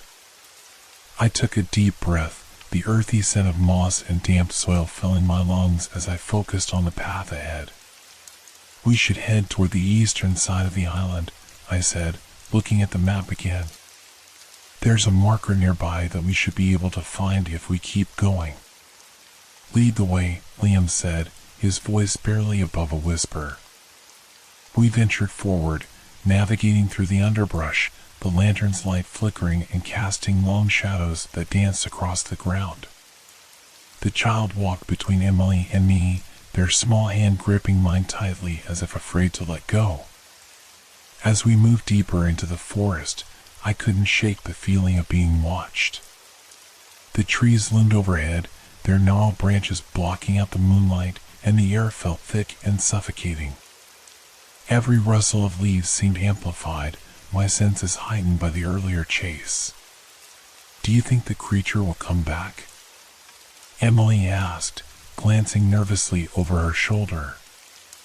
I hope not, I replied, my voice steady despite the uncertainty gnawing at me. But we need to stay alert. Suddenly, a rustling noise erupted from the bushes nearby, freezing us in our tracks. My heart raced as I turned to look, a sense of dread washing over me. Did you hear that? Liam asked, his eyes wide. Yeah, I said, holding my breath. As we stood frozen, the rustling grew louder, and I could feel the tension in the air rising. I slowly lifted the lantern higher, illuminating the darkness around us.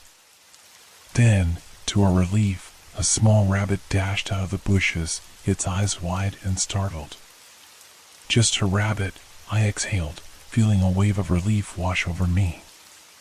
But just as I was about to continue, the child gasped, pointing ahead. Look! My heart skipped a beat as I followed their gaze.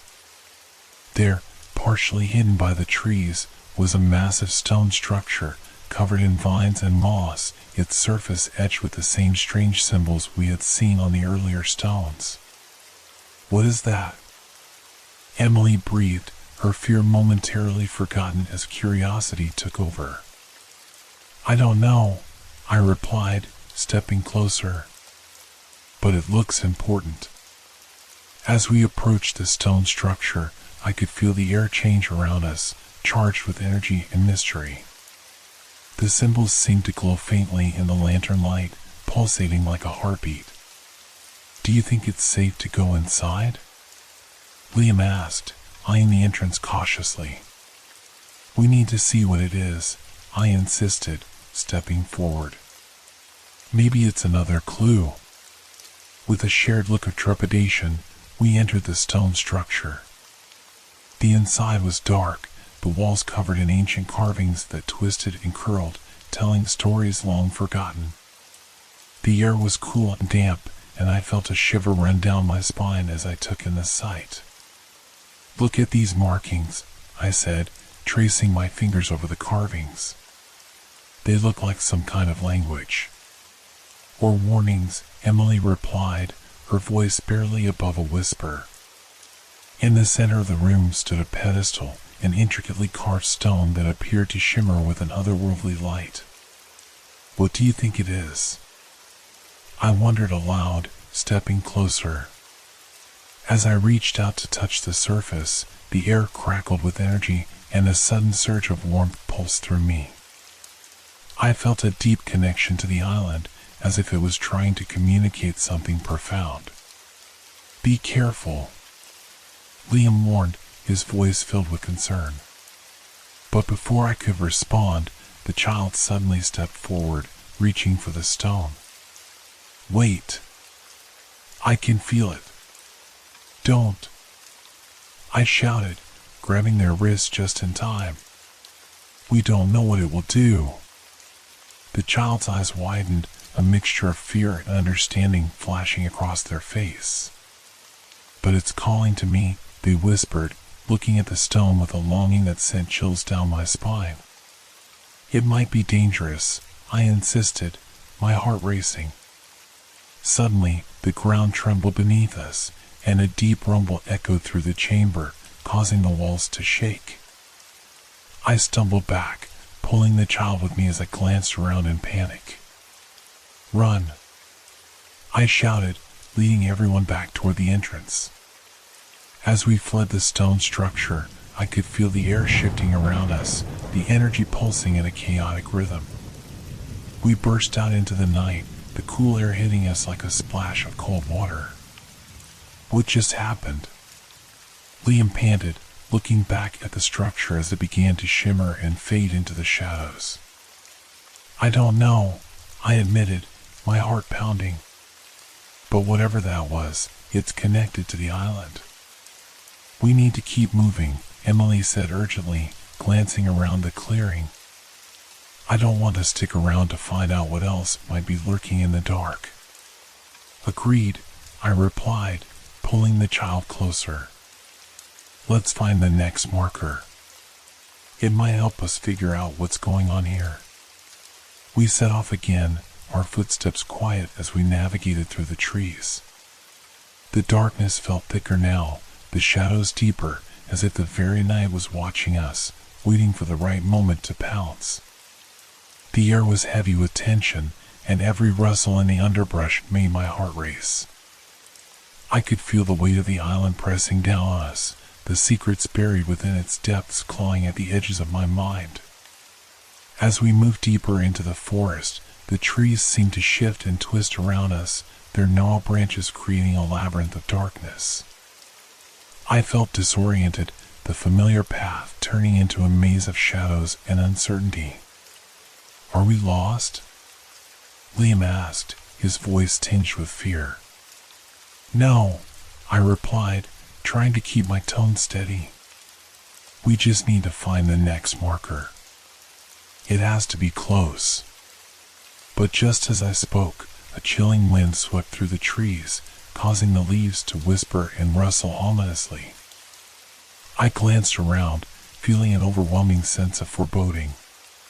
Then, ahead of us, I spotted the next marker, a large stone, similar to the others, but this one appeared to be cracked, as if something had broken free from within. There it is! I exclaimed, relief flooding through me. As we approached, I felt the air grow colder, the energy around us shifting again. The carvings on this stone were deeper, almost as if they were bleeding into the earth. Do you think it means something? Emily asked, her voice trembling as she ran her fingers over the symbols. I think it's warning us, I replied, unease settling in my stomach. But warning us about what? Suddenly, the ground shook beneath us again, and a deep growl echoed through the trees, closer this time. It's coming! Liam shouted, panic rising in his voice. We need to hide. I yelled, scanning the area for any place of refuge. Without thinking, I grabbed the child's hand and led them toward a cluster of bushes nearby, pushing everyone down as we crouched low, hearts pounding in unison.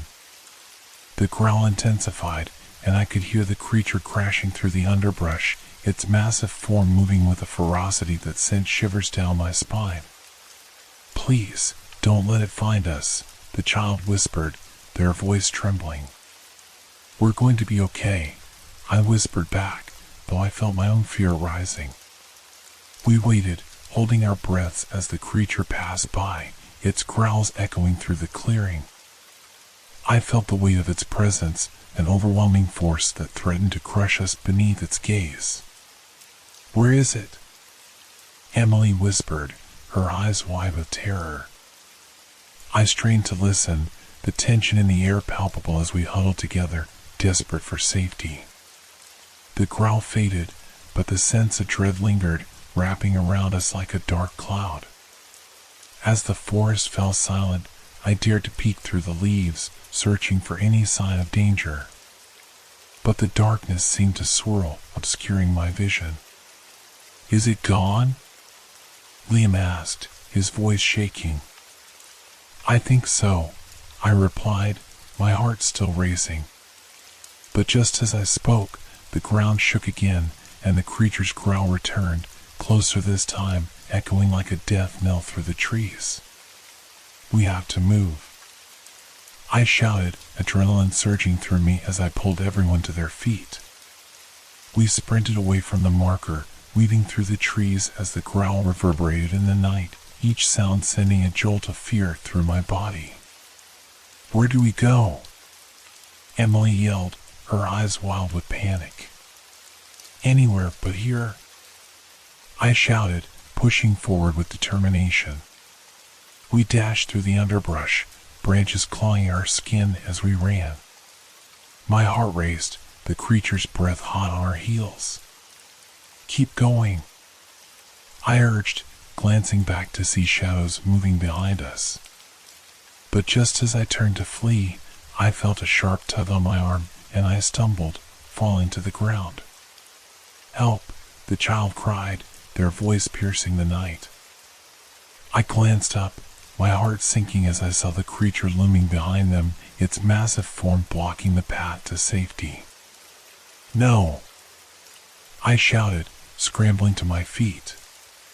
"Run!" I yelled to Liam and Emily, my voice hoarse with desperation. Without thinking, I lunged for the child, grabbing their hand just as the creature lunged forward. We barely escaped its grasp, darting through the trees as it let out a furious growl, shaking the very ground beneath us. As we raced through the forest, the adrenaline coursed through my veins, driving me to keep pushing forward. The night was alive with danger, but I couldn't stop now. We had to survive. "Where do we go?" Liam cried, panic edging his voice. "Follow me," I shouted, determination surging within me. The path ahead felt like a blur, shadows shifting as we sprinted through the darkness. I could hear the creature crashing through the underbrush behind us, the sound of its growl echoing through the night. Just ahead, I spotted a small cave, a dark opening beckoning us with the promise of safety. "In there," I shouted, leading everyone toward it. We scrambled inside, huddling together as the darkness enveloped us. I could feel my heart racing, the fear coursing through me like electricity. The growl faded outside the cave, but the weight of the island's secrets pressed down on us, a reminder that we were far from safe. "We can't stay here," I said, my voice barely above a whisper. "But where do we go?" Emily asked, her eyes wide with fear. "I don't know," I admitted, looking around the cave, the walls glistening with moisture. "But we have to figure it out.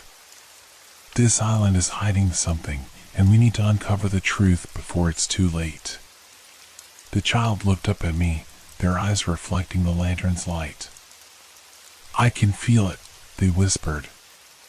"We're meant to be here." "What do you mean?" I asked, frowning. "It's like the island is alive," they replied, their voice trembling. "It wants us to find something. Or it wants to keep us here," Liam said, fear etched across his face. I felt a chill creep up my spine as I considered their words. The island was more than just a setting, it was a character in our story, alive and hungry for something we didn't yet understand. "Let's rest for a moment," I said, glancing at the entrance of the cave. "We'll figure this out together." As we sat in the darkness, my mind raced with questions and uncertainties. The island was holding its secrets close, but I knew we had to delve deeper to uncover what lay hidden within its depths. With each passing moment, the weight of fear and uncertainty grew heavier, but the flicker of hope ignited within me. We would find a way to escape this nightmare, but first, we had to confront the truth that lay beneath the surface. And as I sat there in the darkness, surrounded by my friends and the child, I felt an unshakable sense of determination rising within me. We were in this together, and together we would face whatever awaited us in the heart of the island. As we sat in the darkness of the cave, the weight of uncertainty pressed down on us like a heavy blanket. The flickering light of the lantern illuminated the damp walls, revealing intricate patterns in the stone, veins of quartz that glimmered faintly, almost like the island was pulsing with a heartbeat. I glanced at the child, who sat curled up in the corner, their eyes reflecting a mixture of fear and fascination. "What do you mean the island is alive?" I asked, my curiosity piqued. "It feels like it's breathing," the child replied, their voice barely a whisper. "Like it's watching us, waiting for us to find something." "What kind of something?" Emily asked, leaning closer, her brow furrowed in thought. "I don't know," the child admitted, their voice quaking. "But it feels important. Like if we don't find it, something bad will happen." "Great," Liam said, his voice dripping with sarcasm, trying to lighten the mood despite the palpable fear in the air. "Just what I wanted to hear." "Maybe we should try to figure out what these symbols mean," I suggested, glancing back at the stone carvings inside the cave. "There might be a clue about what the island wants from us." "Do you think it has something to do with the creature?" Emily asked, biting her lip as she stared into the shadows. "Maybe," I replied, the thought gnawing at my mind. "The creature seems to be tied to this place in some way. Perhaps it's guarding something." We huddled closer together, the lantern casting long shadows against the walls as I pulled out the map again. "Let's see if there are any markers nearby," I said, my voice steady. "We need to keep moving." As I examined the map, I noticed a series of symbols that matched the carvings on the cave walls. "Look," I said, pointing to the markings. "These symbols are all over the island. They might lead us to whatever the island is trying to tell us." "We need to find the next one," Liam said, his fear giving way to determination. "But we can't just rush in without a plan," Emily cautioned. "What if the creature is still out there?" I nodded, understanding her concern. "We'll need to be cautious. We don't know what we're up against, and we can't afford to be reckless." As we sat in the dim light, I took a moment to gather my thoughts. The child, still wide-eyed with apprehension, seemed to sense my unease. "Do you think we can find a way out?" they asked, their voice trembling. "I believe we can," I said firmly. "But it will require us to work together and stay alert. The island is full of surprises, and we need to be prepared for anything." We all nodded, a sense of camaraderie forming as we exchanged glances. With renewed resolve, we prepared to venture back into the darkness. "Let's make a plan," I said, trying to keep the mood light. "I'll lead the way since I have the map. Emily, you can help watch our backs. Liam, you stick close to the child. We'll stay together and keep our eyes open." With our roles assigned, we took a deep breath and extinguished the lantern's light, plunging ourselves into darkness. It felt surreal, stepping back into the unknown, but the fear of being trapped in the cave pushed us forward. We crept out of the cave, the cool air wrapping around us like a shroud. I could hear the distant sounds of the forest, the rustling of leaves, the chirping of crickets, but there was also an unsettling silence that made my skin crawl. As we moved deeper into the trees, the shadows seemed to stretch and shift, playing tricks on my mind. Every snap of a twig made me jump, the fear of the creature lurking just beyond our vision weighing heavily on my shoulders. "Do you hear that?" Emily whispered, her voice barely above a breath. "What?" I strained to listen, but the night was thick with tension. "I thought I heard something," she said, glancing over her shoulder. "Just keep moving," I urged, trying to keep the fear at bay.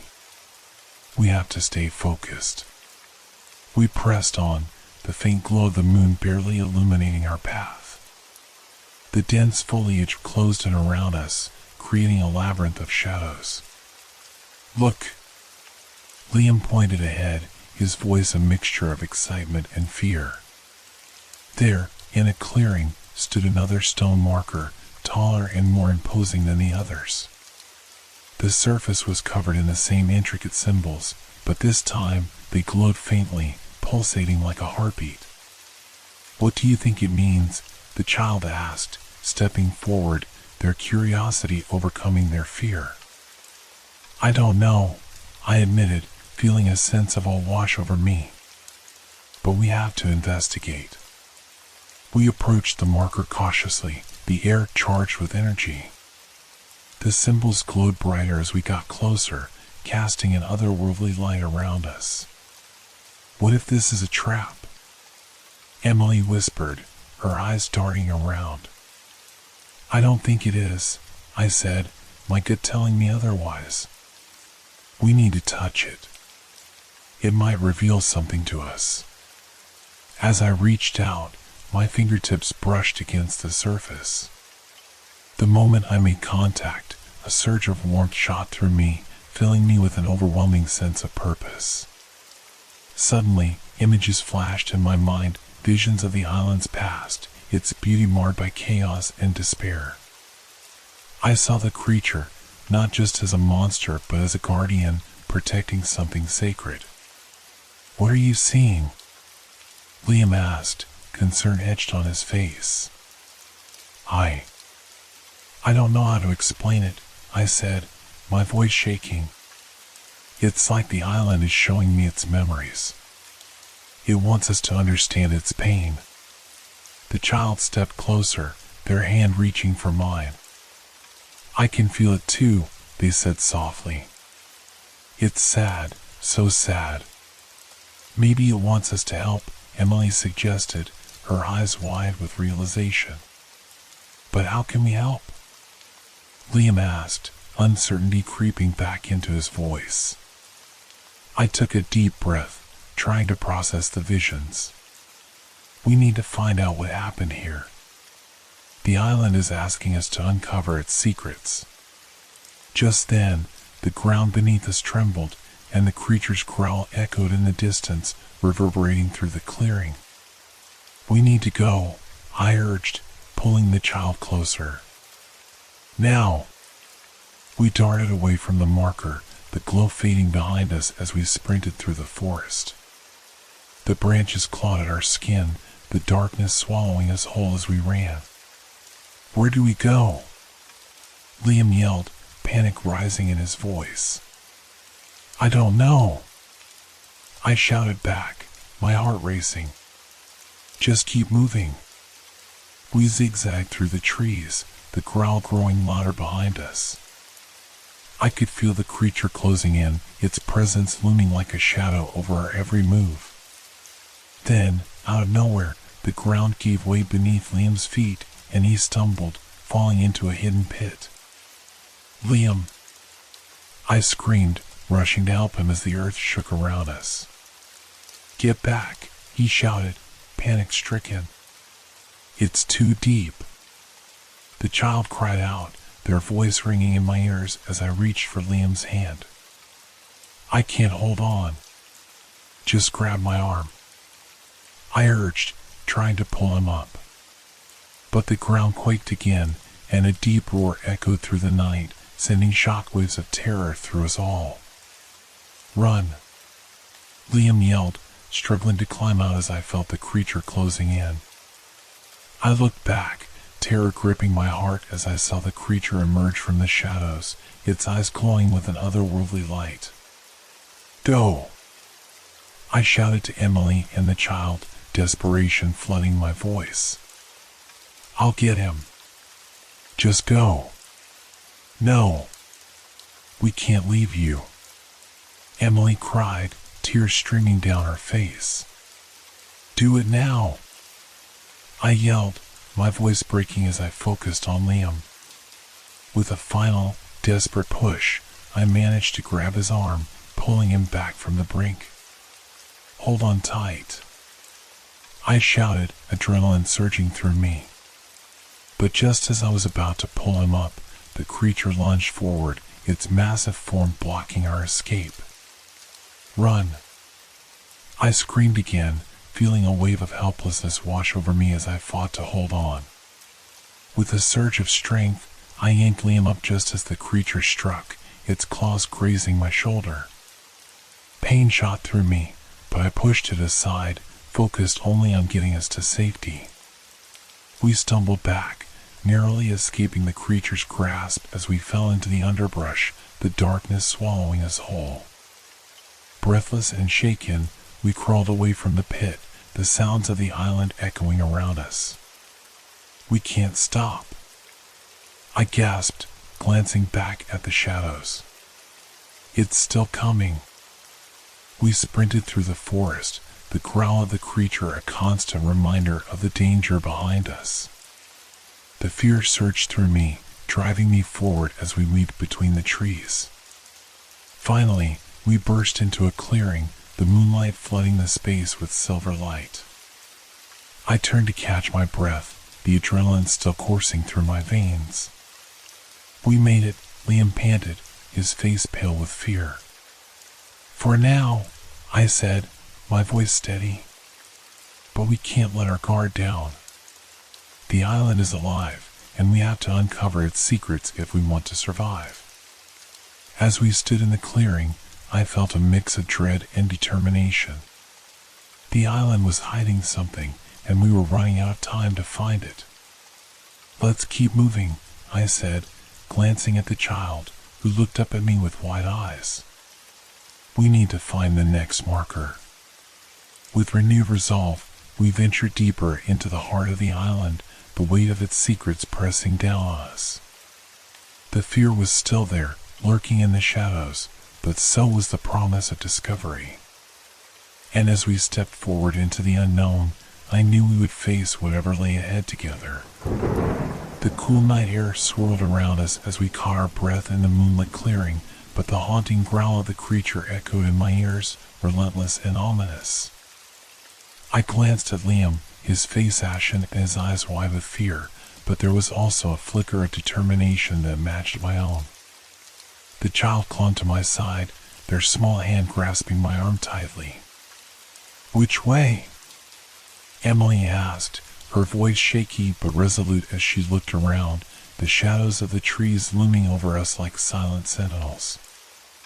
I pulled out the map again, my heart pounding as I traced the path with my finger. "There's another marker not too far from here," I said, scanning the symbols. "If we can reach it, we might uncover more about what this island wants." "But what if the creature is waiting for us?" Liam asked, his voice edged with panic. "It might be," I admitted, feeling the weight of his words. "But we can't let fear paralyze us. We need to keep moving." "Let's stick together," Emily urged, her gaze darting back toward the forest's edge, where the shadows danced restlessly. "We can't afford to split up again." I nodded in agreement, knowing that our strength lay in unity. "Right. We stay close, and if anything happens, we don't hesitate. Just run." With that, we took a cautious step forward, the crunch of leaves underfoot echoing in the stillness. The moon hung low in the sky, casting eerie shadows that shifted and morphed, creating an unsettling landscape around us. We ventured deeper into the forest, the tension palpable. Each rustle of leaves made my heart race, each distant growl setting my nerves on edge. I focused on the map, tracing our route as we pressed on, the path winding like a serpent through the trees. "Do you think the island wants to show us something?" the child asked, breaking the heavy silence. Their voice was small but filled with a sense of wonder that contrasted sharply with the fear that enveloped us. "Maybe," I replied, glancing down at them. "Or maybe it's trying to keep us here. We just have to find out why." The child nodded, their eyes wide with curiosity. "It feels like a game," they said, but I could see the unease lurking behind their words. "It's not a game," Liam replied, shaking his head. "This is real, and it's dangerous." As we continued, the atmosphere shifted. The air felt heavier, charged with an energy I couldn't quite identify. A sense of urgency pressed down on me, and I quickened my pace, urging the others to follow. "Look!" Emily shouted, pointing ahead. "There's the next marker." Sure enough, a stone pillar emerged from the shadows, towering above us. The surface was adorned with the same glowing symbols, pulsating softly like a heartbeat, illuminating the darkness around us. "Let's check it out," I said, moving closer, my heart racing with anticipation. As we approached the marker, the ground beneath us trembled slightly, a low rumble that echoed through the clearing. I placed my hand on the cool stone, feeling the vibrations beneath my fingertips. "What if it's a trap?" Emily whispered, her gaze darting nervously around the clearing. "It's not," I assured her, trying to sound confident even as my heart raced. "We have to find out what it's trying to tell us." Taking a deep breath, I closed my eyes and focused on the energy emanating from the marker. The visions returned, a cascade of images flashing in my mind, the island in its prime, vibrant and full of life, then a shift, the ground shaking, chaos, shadows creeping in, the creature emerging as a guardian of something precious. I gasped, the intensity of the experience nearly overwhelming.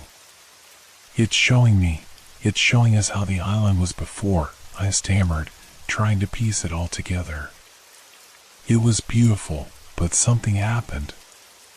The creature is not just a monster, it's protecting something." "What is it protecting?" Liam asked, his brow furrowed in concentration. "I don't know," I admitted, feeling frustration rise within me. "But we need to find out. This marker might be the key." Just then, a low growl rumbled from the trees behind us, sending a chill down my spine. "Go!" I shouted, breaking the connection and turning to flee. "Now!" We sprinted away from the marker, the sound of the creature growing closer, reverberating through the night. The shadows twisted around us, creating an almost surreal landscape as we ran, our breaths coming in ragged gasps. "Where do we go?" Emily yelled, fear lacing her voice. "Just keep following me," I shouted, adrenaline surging as I dodged branches and roots that threatened to trip us. The creature's growl grew louder, a primal sound that echoed through the trees, a constant reminder of the danger pursuing us. We burst into another clearing, the moonlight flooding the area with silver illumination. My heart raced as I scanned the surroundings, looking for anywhere we could hide. "There!" Liam pointed to a thicket of bushes. "We can hide there." We darted into the thicket, squeezing ourselves into the dense foliage as we crouched low, the shadows enveloping us. The growl echoed louder, reverberating through the clearing as the creature searched for us. "Please don't find us," I whispered, holding my breath as the sound of heavy footsteps grew closer. I felt the child tremble beside me, their small hand gripping my arm tightly. "What if it does?" they whispered, their eyes wide with fear. "It won't," I replied, forcing confidence into my voice. We'll be okay. Just stay quiet. The creature's growls grew closer, the tension palpable as we sat in silence, barely daring to breathe. I could feel the weight of its presence, like a shadow looming just outside our sanctuary. After what felt like an eternity, the growling finally faded into the distance, replaced by the sounds of the forest settling back into its nocturnal rhythm. "Is it gone?" Emily whispered, her voice trembling. I peeked through the leaves, my heart pounding as I strained to listen. "I think so," I said cautiously, my pulse racing. After a moment, I pulled back the branches slightly, revealing the moonlit clearing beyond. "Okay, we need to move," I said, my voice steadying. "But we need to be smart about it." We emerged from the thicket, scanning the area for any signs of danger. The clearing was quiet now, but I could feel the tension still lingering in the air. "We should look for another marker," I said, glancing at the map again. "There's one more nearby." With cautious determination, we pressed on, navigating through the dense underbrush as the moon illuminated our path. Each step felt heavy, the fear of the unknown lurking just out of sight. As we continued, the atmosphere shifted again, the air growing thick with anticipation. I could feel the island's secrets pressing against us, urging us to uncover what lay hidden in its depths. "Do you think we'll ever find a way off this island?" the child asked, their voice barely a whisper. "I believe we will," I replied, trying to instill hope. "But we have to keep searching. We can't let fear win." As we walked, the trees began to thin, revealing another clearing ahead. My heart raced as I spotted a faint glimmer in the distance. "Look!" I pointed, my excitement bubbling over. "There's another marker." We rushed toward it, the glow illuminating the darkness around us. This marker was larger than the others, its surface intricately carved with symbols that danced in the moonlight. "This feels different," Liam said, his voice filled with awe. As I approached, I felt the energy radiating from the stone, drawing me closer. "It's almost like it's alive," I murmured, placing my hand against the surface. Images flooded my mind once again, visions of the island's history, the struggles it endured, and the creature's role as a guardian. I saw glimpses of the islanders, their faces filled with joy, and then the terror that followed, a darkness that swallowed their happiness whole. "It's like it's telling us its story," I breathed, overwhelmed by the intensity of the visions. "Then we have to listen," Emily urged, stepping closer. "What does it want us to know?" Before I could respond, the ground trembled again, and the creature's growl echoed from the depths of the forest, more menacing than before. "We need to hurry," I shouted, fear gripping my heart. "We have to figure this out before it catches up to us." With urgency, I studied the symbols etched into the marker, trying to decipher their meaning. "These symbols, they tell of a hidden place," I said, my voice rising with excitement. "A sanctuary where the islanders sought refuge from the darkness." "Where is it?" Liam asked, scanning the trees nervously. "According to the map, it's near the center of the island," I replied, my heart racing with the prospect of discovering something significant. "We can't go there," Emily protested, fear etched on her face. "What if the creature is guarding it?" "We have to try," I insisted, determination rising within me. If this island is alive and holding its secrets, we need to uncover them. We can't let fear stop us now. With that, I took a deep breath and turned to lead the way, my resolve hardening. We had come too far to turn back. The weight of the island's mysteries pressed upon us, urging us onward into the unknown. As we moved toward the center of the island, the forest grew denser, the canopy overhead thickening with intertwining branches that blocked out the moonlight. The air was humid and rich with the scent of damp earth and moss, heightening my senses. I could hear the distant calls of nocturnal creatures, their cries echoing in the stillness, creating an eerie symphony that sent chills down my spine. "Stay close," I urged, glancing back at the child, who looked even smaller among the towering trees. Liam and Emily followed right behind, their expressions a mix of apprehension and determination. The threat of the creature loomed in my mind, a constant reminder of the danger we faced. "Do you think we'll really find something at the center?"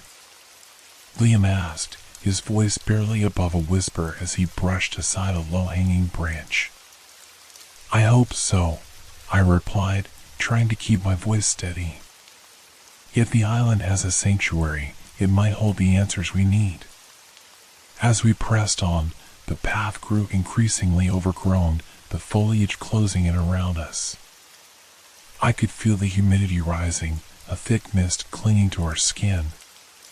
The further we ventured, the more I sensed an invisible force guiding us, a pulse that resonated deep within the earth. Suddenly, the child stopped, tugging at my sleeve. "What's that?" they asked, pointing to a strange, flickering light deep in the underbrush. I squinted, straining to see through the tangled branches. "I don't know," I said slowly, curiosity bubbling within me. "But we should check it out. Stay close." We carefully made our way toward the light, our hearts racing in sync with the rising tension. As we drew nearer, the flickering revealed itself to be a soft, ethereal glow emanating from a cluster of flowers unlike any I had ever seen. Their petals shimmered with an iridescent hue, casting delicate shadows on the ground. "Wow," Emily breathed, kneeling down to get a closer look. "They're beautiful." I crouched beside her, mesmerized by the flowers. They seemed to sway gently, despite the stillness of the air, as if dancing to a rhythm only they could hear. "Do you think they're safe to touch?" Liam asked, eyeing the flowers warily. "I don't know," I admitted, hesitant. "But they might be part of the sanctuary we're looking for." As if in response to our presence, the flowers began to pulse with a brighter light, filling the clearing with a warm glow. It was enchanting, drawing us in like moths to a flame. "Should we pick one?" the child asked, their eyes wide with excitement. "No," I said sharply, a surge of protectiveness washing over me. "We don't know what they are. They could be dangerous." "But they look friendly," the child protested, a frown forming on their small face. I felt a pang of guilt at their disappointment, but knew better than to act recklessly. "Let's just observe for now. We need to keep moving." With reluctance, we turned away from the mesmerizing flowers, pushing deeper into the forest. The path ahead began to slope downward, and I could hear the distant sound of rushing water, a stream or perhaps a waterfall. As we navigated the increasingly steep terrain, my heart raced with a mix of excitement and dread.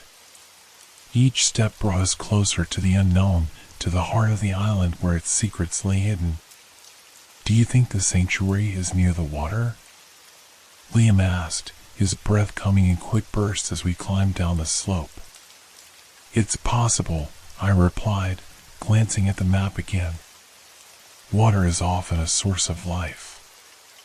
It could be a part of whatever the island is protecting." The ground beneath us became slick, and I stumbled slightly, catching myself against a tree. "Careful," Emily warned, steadying me. "Thanks," I said, shooting her a grateful smile. "We need to stay sharp." At last, we reached the bottom of the slope, the sound of rushing water growing louder. We stepped into a clearing where a small stream flowed, its crystal clear water glistening under the moonlight. The sight was breathtaking, a stark contrast to the foreboding atmosphere we had just traversed. "Look," the child pointed to the opposite bank, where another marker stood, this one even larger than the last, partially hidden by the overhanging branches of an ancient tree. We crossed the stream, the cool water sending shivers up my spine as it splashed against my ankles. As we reached the marker, I felt a surge of energy emanating from it, a strong pull that was impossible to ignore.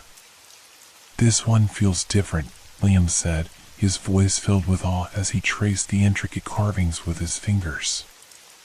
"It's like it's calling to us." I nodded, my heart racing with anticipation. "Let's see what it reveals." As I placed my hand on the surface, visions flooded my mind once more. This time, I saw the island's inhabitants, people living in harmony with nature, their laughter ringing through the trees. I witnessed their struggles against a dark force that threatened their way of life, culminating in a fierce battle to protect their home.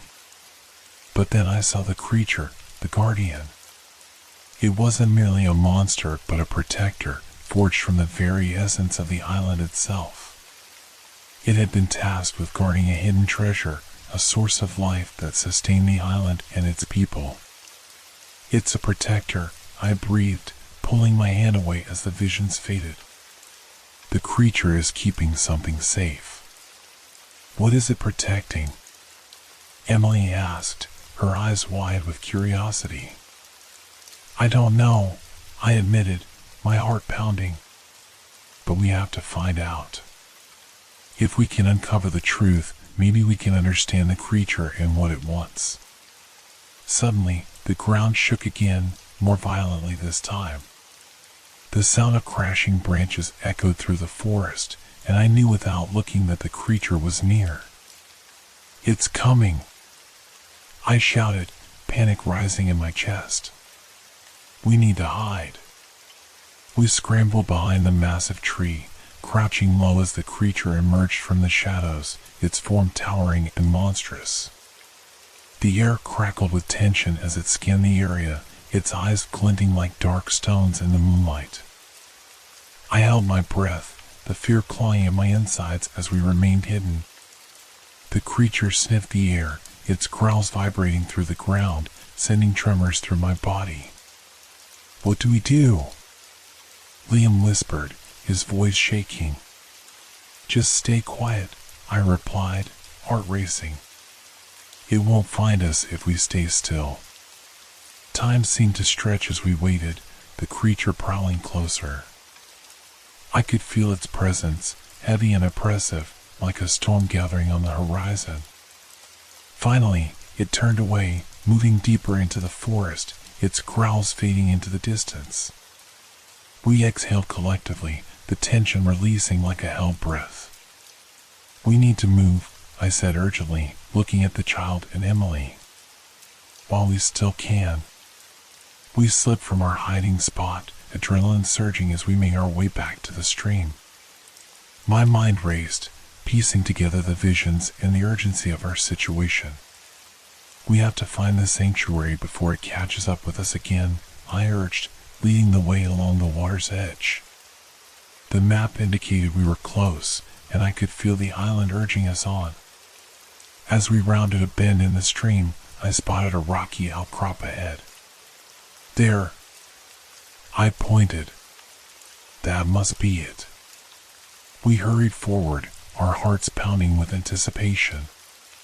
The sanctuary loomed before us, a hidden cave entrance carved into the rock, shrouded in vines and illuminated by the soft glow of the bioluminescent plants surrounding it.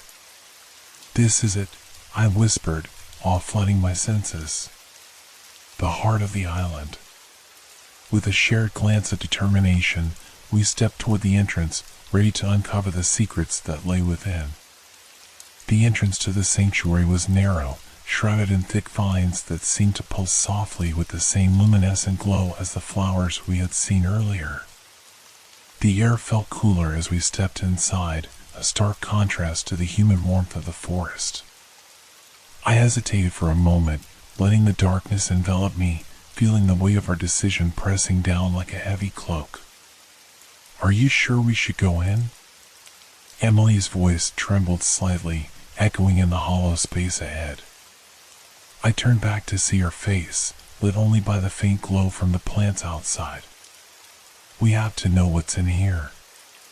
This might be the only chance we get, I replied, trying to sound more confident than I felt.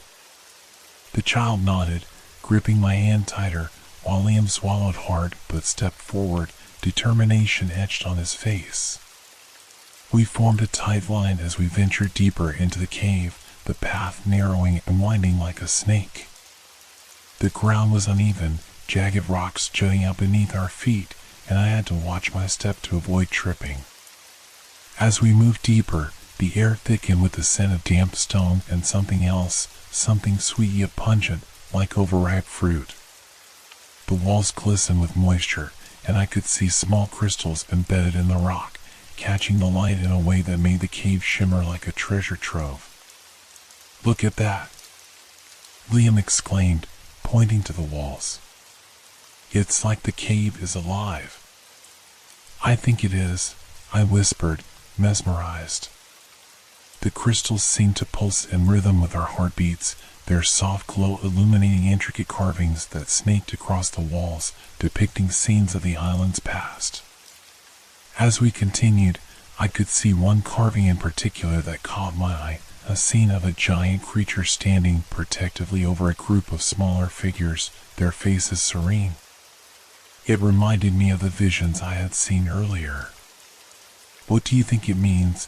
the child asked, peering closer. "I think it tells the story of the island," I said slowly, trying to piece it all together. "The creature is its guardian, protecting the islanders and their secrets." Suddenly, a low rumble echoed through the cave, shaking the ground beneath our feet. We froze, exchanging wide-eyed glances, fear coursing through me. "Do you think it's the creature?" Emily asked, her voice barely above a whisper.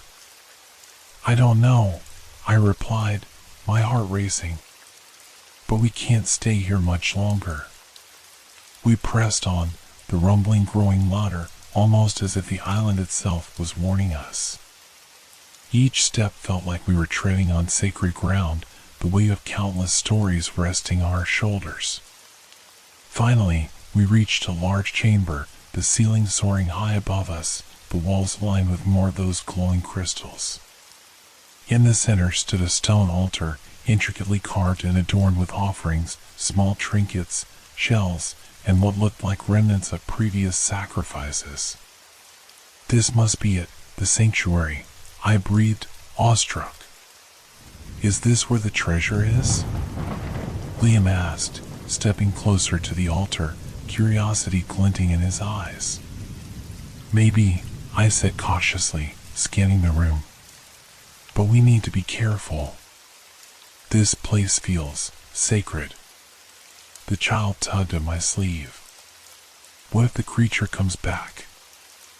I felt a chill creep down my spine at the thought. "We'll have to be quick. Let's see if there's anything we can find that might help us understand the Guardian better." As we approached the altar, I noticed a peculiar stone tablet resting on its surface, covered in strange symbols that seemed to shimmer in the dim light. My heart raced as I brushed my fingers over it, feeling a surge of energy course through me. "What is it?" Emily asked, peering over my shoulder. "I'm not sure," I said, squinting at the markings. "It looks like a language I don't recognize." Suddenly, the ground shook again, more violently this time. Dust and small pebbles fell from the ceiling, and I instinctively pulled the child close to me. "We need to hurry," I shouted, my voice echoing in the chamber. Liam leaned over the tablet, his brow furrowed in concentration. "What if it's a map? Maybe it shows where the treasure is hidden.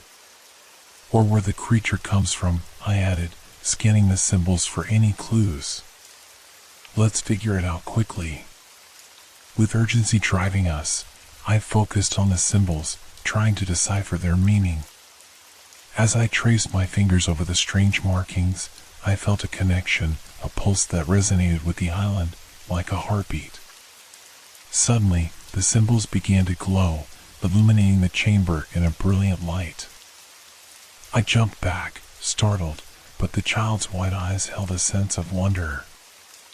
"Look," they exclaimed, pointing at the glowing symbols. "It's like it's alive. It's trying to tell us something." Liam shouted, his voice filled with excitement. The symbols shifted and rearranged, forming a map of the island with a distinct marking on one side, an X nestled within the dense forest. My heart raced as I realized what it meant. "Here. This is where the treasure is," I said, feeling a mix of exhilaration and dread. Just then, another rumble echoed through the cave, more intense this time, shaking the walls. The sound was accompanied by a deep growl that resonated through the air, causing my skin to prickle. "It's here!" I shouted, panic flooding my veins. "We need to leave, now!" I grabbed the child's hand, and we dashed back the way we came, the sounds of the cave shifting around us. As we fled, I could hear the creature drawing closer, its growls reverberating in the air, shaking my very core. "Don't look back," I yelled, adrenaline pumping through my veins as we sprinted through the narrow passageway, my mind racing with thoughts of the guardian, the treasure, and the urgency of our escape. The light from the entrance grew brighter as we approached, and I felt a surge of hope mixed with fear. Just as we reached the exit, a shadow loomed behind us, massive and terrifying, blocking the path we had just come through. "There!" Liam cried, pointing toward a side tunnel that branched off from the main entrance.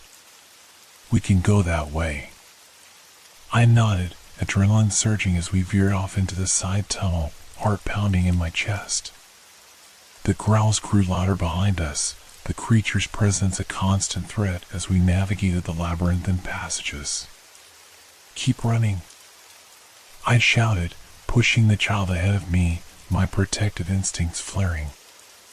I could feel the creature gaining on us, its hot breath almost tangible in the air.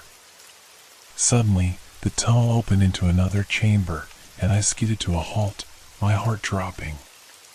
It was a dead end. "Where do we go?" the child whimpered, panic evident in their voice. "Stay close," I ordered, scanning the chamber for any possible escape routes. The walls were smooth and cold, with no apparent exit. Behind us, I could hear the creature's footsteps approaching, heavy and relentless. "Look!" Emily pointed to a narrow opening in the wall, almost hidden by shadows. "Maybe we can squeeze through." I rushed to the opening, my heart pounding as I crouched down, urging the others to follow. "Quickly! We can't let it catch us." We squeezed through the tight space, the jagged rocks scraping against my skin as we pushed ourselves forward. I could hear the creature just behind us, its growls reverberating through the chamber like thunder. Finally, we burst through the opening into another tunnel, this one wider and brighter, the soft glow of the bioluminescent plants guiding our way. I could still hear the creature's footsteps echoing behind us, but we had gained a precious few seconds. "Keep going," I shouted, urging the child and Liam forward. We sprinted through the tunnel, fear propelling us onward as the sounds of the cave filled the air. As we ran, I couldn't shake the feeling that the island was shifting around us, as if it were alive and reacting to our presence. The ground trembled beneath our feet, and I felt the weight of countless eyes upon us, watching, waiting. "Where are we going?" Emily gasped, her breath coming in quick bursts. "I don't know," I admitted, panic rising in my chest. "We just need to get away from the creature." Suddenly, we emerged into a large chamber, this one open and vast, illuminated by the soft glow of the crystals embedded in the walls. The air felt charged, crackling with energy as we took in our surroundings. In the center of the chamber stood a massive stone archway, ancient and weathered, adorned with the same symbols we had seen on the tablet. It looked like a gateway, pulsating with light and energy. "Do you think it's a way out?" Liam asked, eyes wide with hope.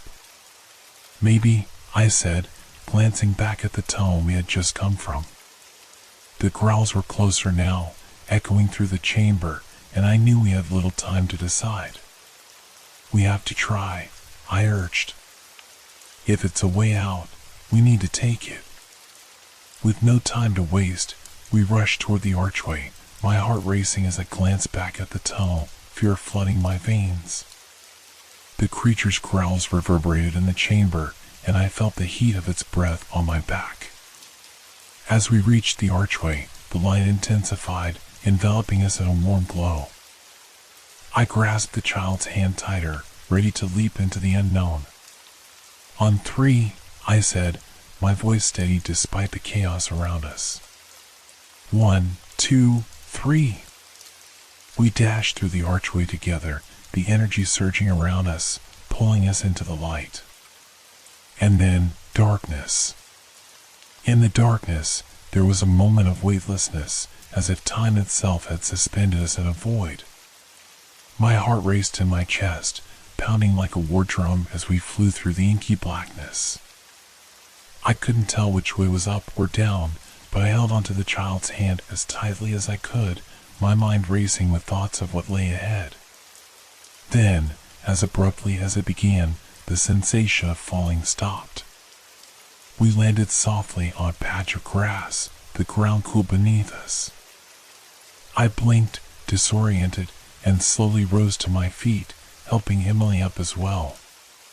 We found ourselves in a lush clearing bathed in an otherworldly light. The air was filled with the sweet fragrance of blooming flowers and the sound of rustling leaves, creating a sense of calm that felt surreal after our frantic escape. The trees around us were taller than any I had ever seen, their trunks thick and gnarled, their leaves glowing softly in shades of blue and green. "Where are we?" Emily whispered, her voice barely above a murmur. I'm not sure," I stammered, still trying to gather my bearings. "But it doesn't feel like the cave anymore." Liam was already moving ahead, curiosity igniting in his eyes. "Look at this place. It's beautiful." I glanced around, still cautious. There was an ethereal quality to the light that bathed everything in a soft glow, casting long shadows that danced across the grass. But beneath the beauty was a strange tension in the air, an undercurrent of something I couldn't quite place. As we ventured further into the clearing, I spotted a small stream flowing nearby, its water sparkling as if infused with tiny stars. "Let's get some water," I suggested, feeling the dryness in my throat. Liam and Emily hurried to the stream, kneeling down to cup their hands and drink. I watched them for a moment, relief washing over me that we had made it through that terrifying tunnel. But a nagging feeling lingered in the back of my mind, as if this beautiful place was just another layer of the island's mysteries. As I scanned our surroundings, I noticed the trees were arranged in a circular pattern, with the stream at the center. Each tree bore strange carvings, much like those in the cave, telling stories of long-forgotten times. My fingers brushed against the rough bark, feeling the grooves of the symbols that seemed to pulse with life. "Do you think the Guardian brought us here?" Emily asked, looking up at me with wide eyes. "Maybe," I replied, pondering the possibility. "Or maybe this is part of the island's magic."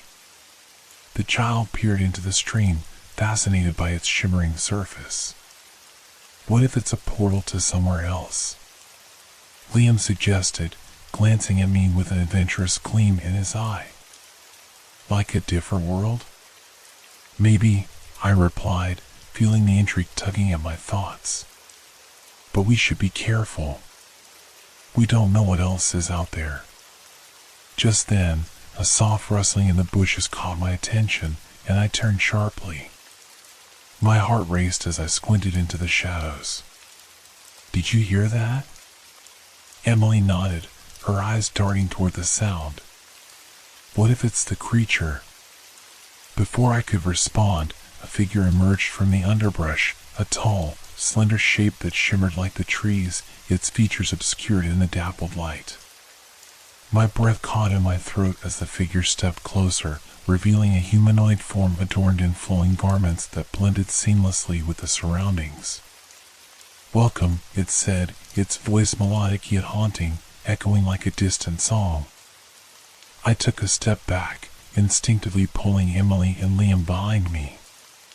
"Who are you?" I demanded, my heart pounding with uncertainty. The figure tilted its head, a curious expression on its face. "I am a guardian of this realm, just as the creature is a guardian of the island. You have entered the heart of the island, a place where dreams and realities intertwine. What do you want from us?" I asked, my voice firm despite the tremor of fear running through me. The guardian smiled softly, and the air around us seemed to shimmer with energy. "You seek the truth, do you not? You have come to learn of the secrets that lie within the island." Liam stepped forward, his eyes wide with wonder. "What secrets? What's happening on this island?" The guardian extended a hand, gesturing toward the trees. "All that you see and experience is woven together by the choices made by those who came before you. The island remembers, and it is ready to share its knowledge." I felt a mixture of apprehension and curiosity. But what about the creature? Why does it want to keep us here? "The creature is a protector, a manifestation of the island's will," the guardian explained. "It fears that which it cannot understand. You must prove yourselves to it, for only then can you uncover the truth." "What do we have to do?" I asked, my heart racing with the weight of the challenge. "Listen to the whispers of the island, and let your hearts guide you," the guardian replied, its gaze piercing through me. "The answers you seek lie within, but beware, the journey will test your spirit." As the guardian spoke, the trees around us seemed to pulse with life, their branches swaying in rhythm with its words. I felt an inexplicable connection, as if the island itself was reaching out, urging us to delve deeper into its mysteries. "Are you ready?" the guardian asked, a serene smile gracing its lips. I exchanged glances with Liam and Emily. We had come too far to turn back now, but the weight of what lay ahead was daunting. "I think we are," I said, my voice steady. "We're ready to face whatever comes next." The guardian nodded, and the light around us grew brighter, illuminating the clearing in a warm glow. "Then let the journey begin. Trust in yourselves and in each other." With that, the guardian raised its arms, and the light enveloped us, lifting us off our feet. I felt a surge of energy coursing through me, and before I could grasp what was happening, the clearing began to fade away, replaced by swirling colors and ethereal sounds. As the world around us transformed, I held onto the children tightly, determination flooding my veins. I would protect them no matter what trials lay ahead. The world spun, colors swirling around us in a dizzying dance. I felt as if I were being pulled through a tunnel of light, the sounds of whispers enveloping us, both eerie and inviting. Then, just as suddenly as it had begun, the sensation of movement ceased, and we landed with a soft thud on the ground. I blinked, trying to orient myself as the vivid colors faded, revealing a breathtaking landscape. We stood at the edge of a vast, shimmering lake, its waters reflecting the sky above, which was painted in hues of lavender and gold. "This place is incredible," Liam exclaimed, his eyes sparkling with excitement. As I took in the scenery, I couldn't shake the sense that it was all too beautiful, too perfect. The air was thick with the scent of blooming flora, and the gentle lapping of water against the shore created a soothing melody. But beneath that beauty was an undercurrent of something darker, a feeling that we were being watched. "Stay close," I said, instinctively pulling Emily closer. "We need to be careful." As we approached the water's edge, I noticed the shoreline was littered with strange, iridescent stones that sparkled like stars. I picked one up, examining it closely. The stone felt warm in my hand, pulsing gently as if it were alive. "Can we keep it?" Emily asked, her eyes wide with wonder. "Let's see what else we find first," I replied, slipping the stone into my pocket. Suddenly, a rustling sound interrupted our exploration, and I turned to see a small creature emerging from the trees. It looked like a cross between a fox and a bird, its feathers shimmering in shades of teal and gold. It eyed us curiously, tilting its head as if assessing whether we were friend or foe. "Look at that," Liam whispered, his voice barely above a breath. The creature stepped closer, sniffing the air. "Do not fear, travelers," it spoke, its voice melodic and soothing. "I am called Ether. I watch over this lake and those who seek its wisdom." "Ether?" I repeated, surprised. "What do you mean by wisdom?" The creature gestured toward the water. "The lake holds many truths, but you must be willing to listen. To find what you seek, you must each face your fears." "What do you mean?" Emily asked, her brow furrowed in concern. "The island knows your hearts," Ether explained, its eyes glinting with an otherworldly light. "Each of you carries burdens, doubts that must be confronted. Only then can you unlock the secrets of the heart of the island." A chill ran down my spine. "What kind of fears?" "Your own," Ether replied cryptically, glancing at each of us in turn. "The trials will test your spirit, but they will also lead you to understanding." "What happens if we fail?" I asked, anxiety creeping into my voice. Ether's expression grew serious. "To fail is to remain trapped in your fears, bound by the shadows of doubt.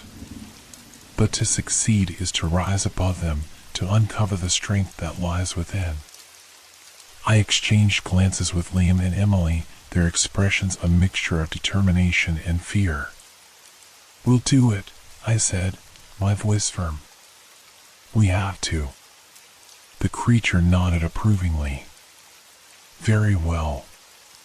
To begin, each of you must enter the water and immerse yourselves in the depths of the lake. Your fears await you there." I hesitated, looking at the still surface of the lake. "What will happen when we do?" "You will encounter your truth," Ether replied, its gaze steady. "But you will not be alone." Liam stepped forward, a sense of resolve building in him. "I'll go first," he declared. Without waiting for a response, he waded into the water, the surface shimmering as he moved deeper. "Liam," I called, panic rising in my chest, but he turned back, his face set in determination. "I'll be fine. I have to do this." As he submerged himself, the water rippled, and for a brief moment, I could see flashes of light beneath the surface, as if something was stirring within the depths.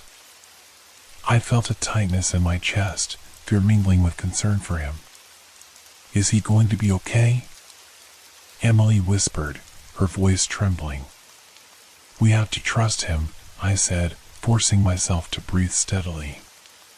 "He's strong." Moments stretched like hours before Liam finally emerged, gasping for air. The look in his eyes was intense, a mixture of confusion and clarity. It's hard to explain," he said, shaking water from his hair. "I saw things I was afraid of. But I faced them, and it felt freeing." Good job. Emily cheered, relief washing over me. Now it's your turn, Ether said, its gaze shifting to Emily. She hesitated, glancing between me and the lake. What if I can't do it? You can, I encouraged, stepping beside her. Just remember, you're not alone. Taking a deep breath, Emily nodded, and with a determined expression, she stepped into the water, her small figure quickly disappearing beneath the surface. The moment she submerged, the lake shimmered, and I could feel an invisible force pulling at my heart. As I waited, anxiety bubbled within me. I watched for any signs, straining my ears for any sound. Then, she emerged, splashing water everywhere, her face alight with exhilaration. I saw my fears, but I felt brave, she exclaimed, laughter spilling from her lips. See? You did it. I cheered, feeling a swell of pride for her bravery. Now it was my turn, and I felt a knot of dread twist in my stomach. The lake beckoned me, its surface shimmering like a mirror, reflecting my trepidation. Are you ready? Ether asked, its eyes glimmering with encouragement. I nodded, steeling myself for the unknown. As I waded into the water, a chill enveloped me, sinking deeper into my skin. With each step, the weight of my fears pressed down on me like a heavy cloak.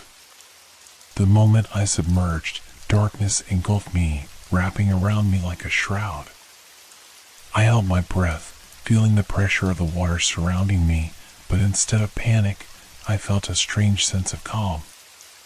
Then, flashes of memories surged through me, swirling like images in a dream.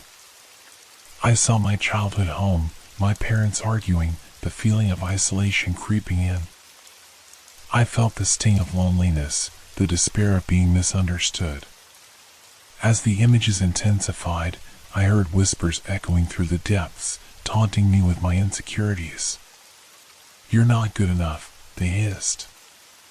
You'll never escape the shadows. But just as despair threatened to consume me, a sense of defiance ignited within me. No! I shouted silently, fighting against the weight of my fears. I am more than my doubts. Suddenly, the darkness began to dissipate, replaced by a radiant light that enveloped me, illuminating my path.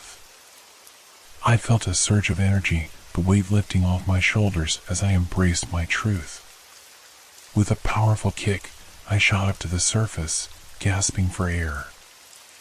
I emerged, exhilaration coursing through my veins, and saw Emily and Liam waiting for me, their faces filled with encouragement. I did it! I exclaimed, my heart racing with triumph. You faced your fears. Liam cheered, wrapping his arms around me in a hug. Ether nodded approvingly, its gaze warm. You have all taken the first step. You are now closer to uncovering the secrets of the island. But remember, the journey has only just begun. The realization hit me hard. We had faced our fears, but deeper challenges awaited. I glanced at the shimmering lake, my heart filled with a mixture of anticipation and dread. Are we ready for whatever comes next? I asked, looking at my companions. We're in this together, Emily affirmed, her voice steady. With a deep breath, I nodded. Then let's uncover the truth of this island. As Ether watched us with its bright, inquisitive eyes, I felt a renewed sense of purpose. The waters of the lake shimmered under the soft light, rippling gently as if echoing the excitement and anxiety within me. Each of us had faced our fears, but we knew there was more to confront, and Ether's cryptic words hung heavily in the air. Now that you have faced your fears, you are ready to uncover the island's deeper mysteries, Ether said, its voice echoing softly like a gentle breeze. But the next trial will be different. You must navigate through the misty woods, where the path is not always clear and the shadows can deceive. Misty woods? I asked, the name alone sending a shiver down my spine. What can we expect there? The woods are alive with memories, Ether replied, its feathers shimmering in the dappled light. They hold the echoes of those who have walked before you. Some paths will lead you forward, while others will take you in circles, trapping you in your thoughts. Great, Liam muttered, his enthusiasm slightly dimmed. More shadows. But we have each other, Emily said, determination sparkling in her eyes. We can't let it trap us. Exactly, I encouraged, feeling a swell of pride at her resolve. We'll keep each other grounded. Let's figure this out together. With a final nod from Ether, the creature gestured toward a narrow path that wound away from the lake and into the dense trees ahead. The trees towered above us, their trunks thick and ancient, branches twisted and gnarled, creating a canopy that blocked out the sunlight. As we stepped onto the path, a cool mist began to swirl around our ankles, creeping up like fingers seeking to ensnare us. The air grew heavy, filled with a strange hum, as if the woods themselves were whispering secrets. Each step echoed in the silence, the sound swallowed by the dense fog. I felt the weight of uncertainty settling back into my chest, but I focused on Emily and Liam, keeping them close as we ventured deeper. Stay together, I said, my voice steady but laced with caution. We don't know what's ahead. As we progressed, the mist thickened and shadows began to dance at the edges of our vision. I could hear the distant rustling of leaves, almost like soft laughter, but I couldn't see the source. My heart raced, and I felt the urge to turn back, but the thought of failing them kept me moving forward. Do you think the Guardian is watching us? Emily asked, her voice barely above a whisper. Maybe, I replied, trying to reassure her. But we're not alone. We have each other. The path twisted and turned, and just when I thought I could see a clearing ahead, the fog would thicken again, obscuring our way.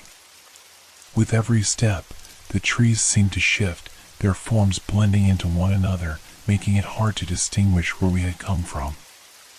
Why does it feel like we're going in circles? Liam grumbled, frustration creeping into his voice. We have to stay focused, I urged. Listen to the sounds around you. They might guide us. Suddenly, a soft melody floated through the air, a haunting tune that seemed to echo from within the depths of the woods. It was beautiful yet unsettling, pulling at my heartstrings and igniting a flicker of nostalgia. Do you hear that? I asked, glancing at my companions. They nodded, entranced. The melody grew stronger, weaving through the trees and enveloping us in its embrace. It's like a lullaby, Emily murmured, her eyes glimmering with wonder. It could be a trap, I cautioned, but my words felt hollow as the music swelled, wrapping around us like a warm blanket. Let's just see where it leads, Liam suggested, the spark of adventure igniting in his eyes once more. Before I could protest, he began to move forward, following the sound. I hesitated, but then felt Emily's small hand grip mine tightly. Let's go, she urged, determination etched on her face. We followed Liam deeper into the mist, the music guiding us as if it were alive. Each note resonated within me, awakening memories I thought long buried. I could almost see fleeting images, my childhood laughter, the warmth of summer days, the embrace of loved ones. But as the images surfaced, shadows danced at the edges, distorting the joyous memories into something darker. Wait! I called, as a sudden wave of unease crashed over me. Something feels off. But it was too late. The trees around us began to shimmer, twisting and bending in ways that defied nature. The haunting melody morphed into a cacophony of whispers, and the shadows deepened, pulling at the edges of our vision. "Run!" I shouted, pulling Emily and Liam back as the shadows surged toward us, thick and menacing. We stumbled back along the path, but the trees closed in around us, branches clawing our clothes, whispering doubts and fears. "You'll never escape," the shadows hissed, their voices an unsettling chorus. "No, we will," I shouted defiantly, trying to push back the panic rising in my chest. "We are stronger than you think." With every step, the darkness pressed in closer, its cold tendrils wrapping around my mind, but I focused on the warmth of Emily's hand in mine and the reassuring presence of Liam by my side. "Stay close," I urged, leading them through the maze of trees. The shadows seemed to falter momentarily, giving us a chance to break free from their grasp. I spotted a flicker of light ahead, a small clearing that promised escape. "There," I pointed, urging them forward.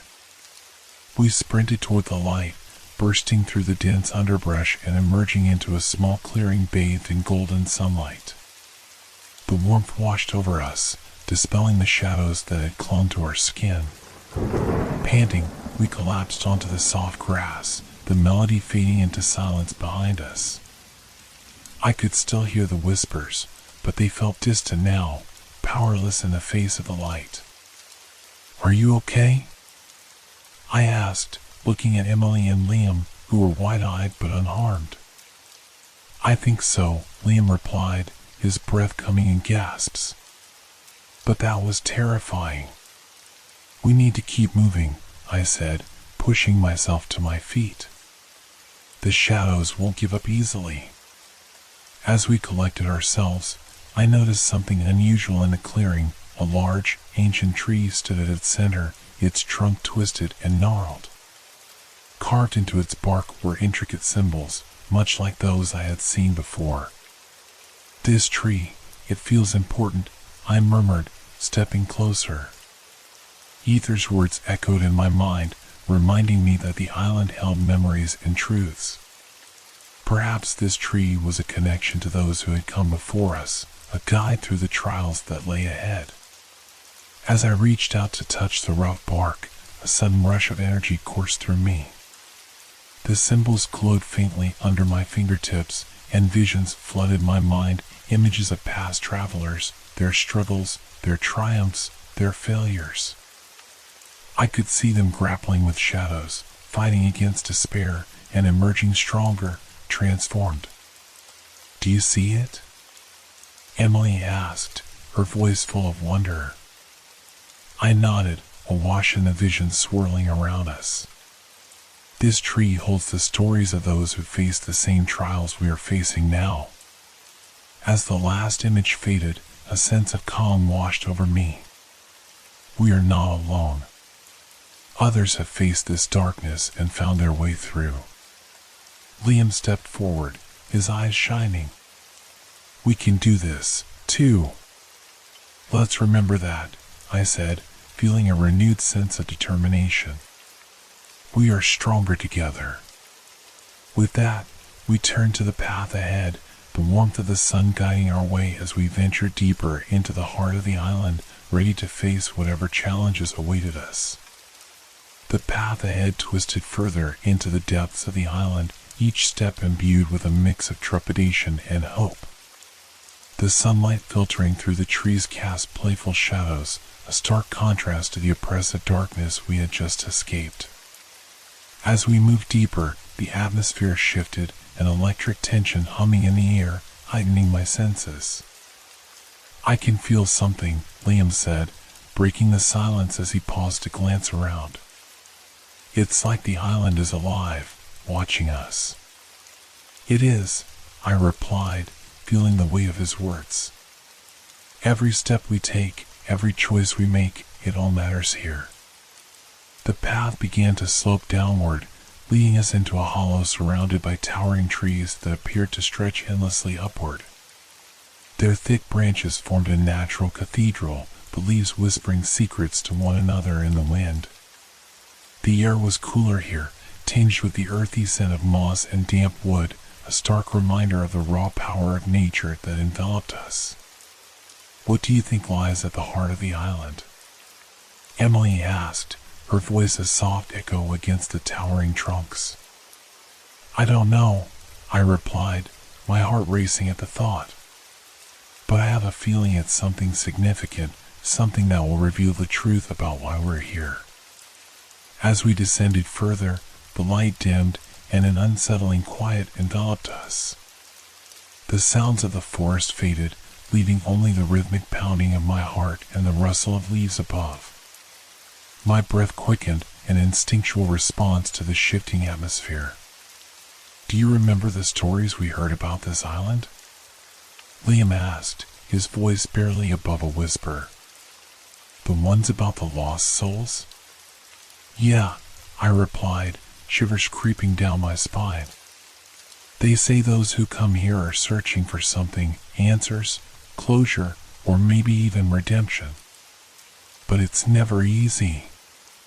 "We're not here for that," Emily interjected, her tone firm. "We're here to find a way off this island. We can't forget that." Her determination was infectious, pushing back the shadows that threatened to overwhelm us. I nodded, grateful for her unwavering spirit. As we reached the bottom of the slope, a small glade opened before us. At its center stood a massive stone altar, intricately carved with symbols and patterns that glowed faintly in the dim light. The altar was surrounded by wildflowers, their colors vibrant against the muted backdrop of the forest. It felt sacred, a place of power that drew me closer. "This must be the heart of the island," I breathed, stepping forward. Liam and Emily followed, their expressions a mix of awe and caution. I approached the altar, tracing my fingers over the carvings. Each symbol seemed to pulse under my touch, sending ripples of energy coursing through me. "Do you think we're supposed to do something?" Emily asked, glancing around nervously. "Maybe it's a way to connect with the island," I suggested, feeling a sense of purpose building within me. "To understand what we're facing." With a deep breath, I closed my eyes and focused on the symbols. As I did, images flooded my mind, visions of people standing before this very altar, their faces twisted with fear and hope. They were searching for answers, much like we were. I could sense their emotions, anxiety, longing, despair, but also strength and resilience. "What do you see?" Liam asked, breaking my concentration. I see those who have come before us," I replied, my voice trembling. "They face their fears here, just as we have. It's like their energy is woven into this place." "Maybe we can tap into that energy," Emily suggested. "Use it to guide us." I nodded, feeling a flicker of hope igniting in my chest. "Let's focus together, link our energies." We formed a circle around the altar, holding hands tightly. I closed my eyes again, feeling the warmth of their hands grounding me. On the count of 3, let's channel our thoughts into the altar. We need to ask for guidance. 1, 2, 3. I called, and we all squeezed our eyes shut tighter, sending our collective intentions toward the stone altar. The air crackled around us as if a storm was brewing, and the symbols began to glow brighter. I could feel the energy pulsing through us, a powerful current of determination and resolve. Suddenly, the ground trembled beneath us, and a low rumble echoed through the glade. I opened my eyes, startled, and watched as the altar began to shift. A deep crack formed along its surface, and the symbols blazed with light. "What's happening?" Liam shouted, his voice rising in alarm. "Stay focused," I urged, my heart racing. We're almost there. The altar split open, revealing a hidden compartment filled with shimmering crystals that glowed with an otherworldly light. The sight was mesmerizing, drawing me closer. I felt a pull, a connection to the crystals, as if they were resonating with something deep within me. "Look!" Emily exclaimed, pointing to one crystal in particular. It was larger than the others, pulsating with a bright blue light. "That one looks different." I reached out to touch it, and as my fingers made contact, a wave of energy surged through me, flooding my senses. Images flooded my mind, visions of the island's past, moments of fear and triumph, echoes of those who had come before, all trapped in the cycles of despair. "Remember," a voice whispered, soft yet powerful. "Fear is a prison, and only through facing it can you find freedom." The words resonated deeply within me, sparking a realization. We can't let fear control us, I exclaimed, pulling my hand away from the crystal. We need to confront whatever is lurking in the shadows, no matter how terrifying it is. Suddenly, the light from the crystals intensified, illuminating the glade in a brilliant glow. The whispers around us swelled into a chorus, encouraging us to stand strong and united. The shadows we had encountered began to retreat, their forms dissolving into the light. "We have to believe in ourselves," Liam shouted, his voice ringing with newfound courage. "Together, we can overcome anything." With that declaration, the energy from the crystals surged, enveloping us in warmth. The shadows flickered at the edges, their grasp weakening as we stood firm. In that moment, I knew we had unlocked something powerful. The heart of the island was not just a place, it was a reminder of our own strength, our ability to confront the fears that sought to bind us. As the light faded, we stood in a clearing, our spirits lifted. The altar returned to its original form, but the energy remained, a palpable force that would guide us forward. "Let's keep moving," I said, a renewed sense of purpose igniting within me. "We're closer than ever to finding a way off this island." With that, we stepped away from the altar, the memories of those who had come before us lingering in the air. As we ventured further into the depths of the island, I felt a sense of camaraderie with my friends, knowing that together we could face whatever lay ahead.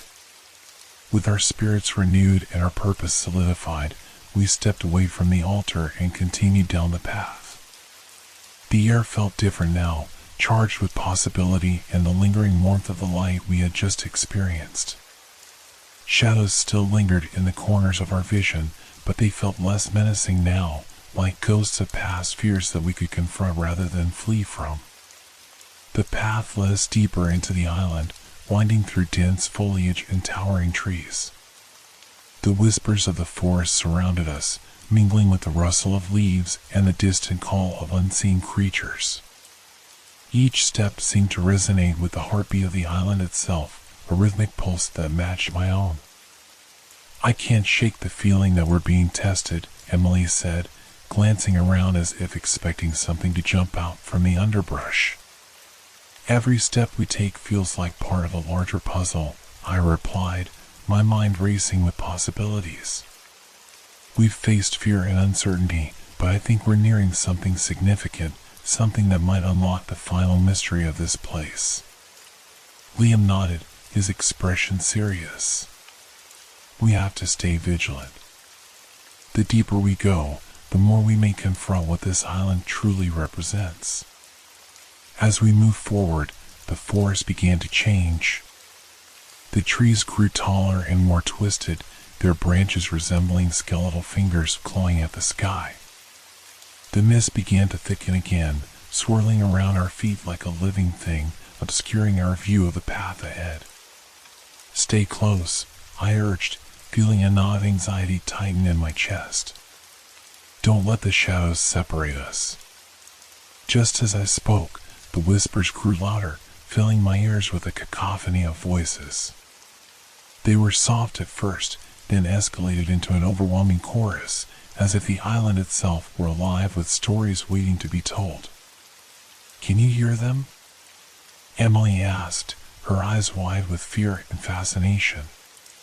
"What are they saying?" I strained to listen, trying to make sense of the chaos. "It's hard to tell, but I think they're sharing their experiences, the trials they faced, the choices they made." "Do you think we should listen?" Liam asked, uncertainty lacing his voice. "Maybe there's wisdom in their words," I replied, feeling drawn to the whispers. "But we have to be careful. The shadows feed on doubt and fear." In that moment, the forest seemed to pulse with energy and the air thickened with tension. The path ahead narrowed, and we found ourselves standing before a massive thicket, a wall of tangled vines and thorny branches that loomed ominously before us. "Looks like we have to get through that," Liam said, eyeing the barrier warily. "I don't like the look of it." "It's a challenge," I replied, feeling a surge of determination. "Just like everything else we've faced. We can't turn back now." We approached the thicket, the shadows around us growing darker as if sensing our hesitation. The whispers escalated into a frantic rush, drowning out my thoughts. I could feel the pressure building, a weight in my chest that threatened to pull me under. "Stay together," I shouted, my voice cutting through the chaos. "We're stronger as one." I reached for the nearest vine, grasping it firmly. To my surprise, it felt warm, almost alive, as if responding to my touch. I pulled, and the vine unwound like a coiling serpent, parting the thicket just enough for us to slip through. "Let's go," I urged, and we squeezed through the narrow opening, the whispers fading slightly as we moved deeper into the heart of the island. Once on the other side, we emerged into a clearing illuminated by a strange, ethereal glow. At its center stood a crystalline structure that sparkled like diamonds under the dim light. It was a tall spire, surrounded by a ring of smooth stones, each etched with symbols similar to those on the altar. "What is this place?" Emily breathed, her voice filled with awe. "I don't know," I replied, stepping closer. The air felt charged with energy, vibrating around us as if the spire were a conduit of the island's power. "But it feels important, like it holds the answers we've been searching for." As I reached out to touch the spire, the moment my fingers brushed its surface, a wave of energy surged through me, and the world around us shifted. The forest melted away, replaced by a vivid landscape filled with colors I had never seen before, brilliant hues of blue, green, and gold swirling together like a living painting. Visions flooded my mind, images of people standing before the spire, their faces reflecting the same mixture of fear and hope we had experienced. They were asking questions, seeking answers, but the spire remained silent, its power pulsing softly, as if waiting for the right moment to reveal its secrets. "What's happening?" Liam shouted, panic rising in his voice. "Just breathe," I replied, trying to anchor myself in the midst of the overwhelming sensations. "This is part of it. We need to be open to what the island is showing us." The colors shifted again, and I could feel the presence of those who had come before us, their energy intertwining with our own. The whispers returned, now more coherent, forming words that resonated deep within my soul. Courage, unity, truth, the voices intoned, a powerful mantra that echoed through the air. Face your fears, for they are the key to your freedom. Courage, unity, truth, I repeated, feeling the words strengthen my resolve. We need to remember that. As I pulled my hand away from the spire, the colors began to fade, and we found ourselves back in the clearing, the crystalline structure towering before us. The energy around us felt different now, calmer, more grounded. "What just happened?" Emily asked, her voice trembling with excitement. I think we've been given a glimpse of the island's wisdom, I replied, still reeling from the experience. We're meant to face our fears, but we must do it together. That's how we'll find the way off this island. Liam nodded, his eyes shining with newfound determination. So what's next? We keep moving forward, I said, glancing at the path that wound away from the clearing. We've unlocked something here, but there are still challenges ahead. The island is testing us, but we can't lose sight of who we are. As we gathered our strength, I felt a sense of urgency growing within me. The island was revealing itself to us, layer by layer, and I knew that our journey was far from over. We had come too far to turn back now. With renewed determination, we stepped away from the clearing and began our descent into the unknown, ready to confront whatever lay ahead. As we left the clearing behind, a sense of foreboding settled over us like a heavy cloak. The path narrowed even further, and the trees seemed to close in around us, their gnarled branches resembling clawing hands reaching out from the shadows. The air was thick with anticipation, a palpable tension that seemed to vibrate in the silence. I don't like this, Emily murmured, glancing back at the fading glow of the clearing. It feels like we're being led into a trap. It's a test, I replied, trying to sound more confident than I felt. We've come this far. We have to trust ourselves. As we moved forward, the whispers from the forest returned, echoing in our ears like a haunting melody. The voices were clearer now, a blend of encouragement and warnings, urging us onward while reminding us of the fears we had to face. Remember, courage, unity, truth, I reminded my friends, feeling the weight of their gazes on me. We have to hold on to that. The path twisted and turned, leading us deeper into the heart of the island. The trees were denser now, and the air felt charged with electricity. A low hum resonated through the ground, vibrating beneath our feet as we pressed on. Can you feel that? Liam said, his expression growing serious. It's like the island is alive, and it doesn't want us here. Or it's testing us, I countered, trying to inject some positivity into the situation. We're getting closer to whatever it is we need to confront. As we rounded a corner, we stumbled upon a massive clearing that opened up like an amphitheater. The ground was littered with stones and remnants of past rituals, and at the center stood a colossal stone statue, a figure resembling a guardian or deity with an expression that seemed to shift as we approached. Who do you think it is? Emily whispered, while mixing with fear in her voice. Maybe it's the guardian of the island, Liam speculated. It could represent everything we've faced. As we stepped closer, the statue's eyes glowed with a deep, pulsating light, and the ground began to tremble beneath us. The whispers swelled into a frenzied chorus, intertwining with our heartbeats, creating an almost overwhelming sense of urgency. What's happening? I shouted, feeling a surge of fear mixed with exhilaration. The statue is reacting to us. Emily exclaimed, her eyes wide. It knows we're here. Suddenly, the statue's mouth opened, and a deep, resonant voice filled the clearing. Brave souls, you have ventured far into the depths of this island. You seek freedom from its grasp, yet to find it, you must face the darkness within. What do you mean? I asked, my voice trembling. The shadows you fear are not merely external, the voice continued, echoing through the clearing. They are reflections of your innermost doubts, regrets, and fears. Only by confronting them can you hope to escape. I felt a chill run down my spine. The idea of facing my own darkness was terrifying, yet I knew that this was a pivotal moment. How do we confront it? I called out, my heart racing. Speak your truths, the statue replied. Let the shadows take form and face them with the strength of unity. Together, Liam echoed, glancing at Emily and me.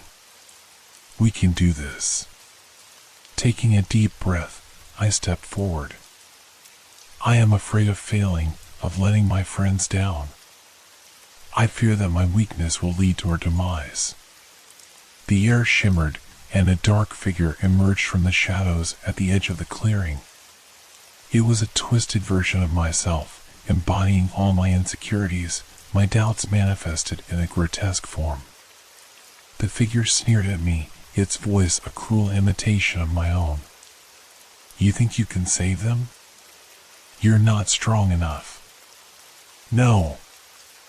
I shouted, feeling a surge of defiance. I may have weaknesses, but I'm not alone. I have my friends, and together we are strong. The dark figure recoiled, the edges of its form flickering as if the light from my declaration was pushing it back. Face me, Emily shouted, stepping forward. I'm terrified of losing everyone I love. I fear that I won't be enough to protect you. Another shadow materialized, a wraith-like figure that mirrored Emily's fears. You're not a protector, you're just a child playing at heroism, it hissed. No, I am more than that, Emily retorted, her voice strong. I've faced challenges and will continue to fight. I refuse to let fear control me. With every declaration, the shadows wavered, their forms growing less distinct. Liam stepped forward next, his voice steady. I fear not being seen, of being forgotten. But I know I have a place here, and I will fight for my friends. The dark figure that had taken form from Liam's fears growled in response. You're insignificant. Just a whisper in the wind.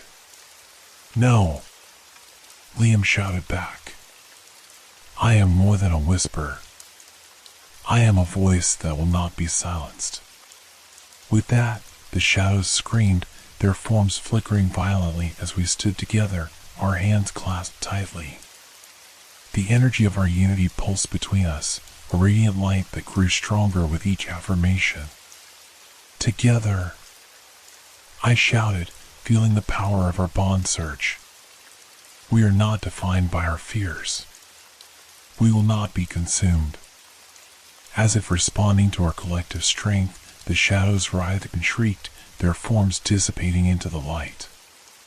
The clearing was filled with a brilliant glow, illuminating the statue and banishing the darkness. Your strength lies in your unity, the statue's voice boomed, echoing through the clearing. You have faced your shadows and emerged stronger. You have proven yourselves worthy of the island's truth. The light enveloped us, and I felt an overwhelming sense of relief wash over me. The shadows that had once felt so oppressive were now gone, replaced by a profound sense of clarity and purpose. Thank you, I breathed, looking at my friends. We did it together. But as the light faded, a different kind of darkness began to seep into the edges of my mind. I felt a creeping unease, a whisper of doubt that lingered despite our triumph. What's happening? Emily asked, her expression turning from triumph to concern. I don't know, I replied, glancing around the clearing. But we can't let our guard down. We've faced our fears, but there's still more to uncover. Suddenly, the ground trembled beneath us once more, and the statue's eyes blazed with a fierce intensity. The final test awaits you, brave souls. To truly escape this island, you must confront the source of the darkness, the entity that binds this land. What do you mean? Liam asked, stepping back nervously. The shadows you faced are merely the reflections of a greater evil, the statue intoned. You must descend into the depths of the island to confront the heart of its darkness. Only then can you find true freedom. The ground shook violently, and the clearing began to dissolve around us. I felt the earth give way beneath my feet, and I grasped my friends tightly as we plunged into the unknown. As we fell through the darkness, the world around us warped and twisted, colors bleeding into one another until everything was a blur. I could feel the rush of air against my skin, and the weightlessness was both exhilarating and terrifying. Then, just as suddenly as it began, the sensation ceased. We landed on a soft, damp surface, the air thick with the scent of earth and decay. I blinked, adjusting to the dim light, and found ourselves in a cavern illuminated by an eerie, phosphorescent glow. "What is this place?" Emily whispered, her voice echoing in the stillness. "It feels ancient," I replied, glancing around at the jagged walls adorned with strange markings that pulsed faintly. "This must be the heart of the island." In the center of the cavern stood a dark pool, its surface shimmering ominously. The whispers returned, swirling around us in a chaotic dance, filling the air with an unsettling energy. "Be ready," I said, tightening my grip on Liam and Emily's hands. "Whatever we face here will be the culmination of everything we've experienced." We stepped closer to the pool, and as we did, the whispers grew louder, coalescing into a single voice that resonated through the chamber. "You have come to confront the darkness within, but beware, the truth can be a weapon as much as a shield. What do you want from us?" I shouted, my voice trembling. "We're here to find a way out. Only by facing the darkness that binds this island can you hope to escape," the voice replied, echoing ominously through the cavern. "Your journey has only just begun." As the words faded, a figure began to emerge from the depths of the pool. It rose slowly, shrouded in darkness, with eyes that glowed like embers in the night. The figure took shape, revealing a shadowy entity that seemed to twist and writhe as if it were composed of smoke. "I am the embodiment of fear," it hissed, its voice a low growl. "You have faced your shadows, but can you face me? Can you withstand the truth I hold?" A chill ran down my spine, and I felt my heart race as I looked at my friends. "We have to stand together," I urged, though doubt gnawed at the edges of my mind. The entity laughed, a sound that echoed through the chamber like the rustle of dry leaves. "You think your unity will protect you? I will show you the depths of your despair." With a swift motion, it lashed out, and visions flooded my mind, moments of weakness, fear, and regret flashing before me like a cruel montage. I saw myself failing those I loved, standing helpless as they were consumed by darkness, the weight of my failures crashing down around me. "No!" I shouted, shaking my head to clear the images. "I won't let you control me." The entity's form twisted, and I felt the pressure of despair tightening around me like a noose. "You are not strong enough. Your past will always haunt you." I gritted my teeth, feeling the warmth of my friend's hands in mine. "We are more than our fears. We are defined by our choices, not by our failures." Suddenly, the shadows around us surged, and I could feel the power of our unity pushing against the darkness. "Together!" I shouted, feeling the strength of our bond resonating through the air. "We will face you as one. Courage, unity, truth." Liam and Emily echoed, their voices ringing out in defiance. With our voices intertwining, a blinding light erupted from our hands, pushing back against the entity's darkness. The shadows writhed and screamed, the pressure lifting as our unity solidified into an impenetrable barrier. The entity howled, its form flickering as the light surged around us, illuminating the cavern. "No! This cannot be. You will pay for this." But we stood firm, drawing strength from one another. The light grew brighter, filling the cavern until it drowned out the darkness entirely. The shadows shrieked and writhed, struggling against the force of our combined will. As the brilliance enveloped us, the entity began to dissolve, its form dissipating like smoke in the wind. "You may have won this battle," it spat, "but the darkness will always return. You cannot escape it." With a final, desperate scream, the darkness shattered, and the cavern erupted into a blinding flash of light. When the brightness faded, we found ourselves standing back in the clearing, the statue watching over us with its eyes now glowing warmly. The air felt different, lighter, as if a heavy weight had been lifted. "You have faced the heart of the island," the statue intoned, its voice softer now. "You have proven your strength, and the darkness has been vanquished, at least for now." "What happens next?" Emily asked, glancing around at our surroundings. "The path to freedom lies ahead," the statue replied. "You have earned the right to leave this place, but remember, true freedom comes from within.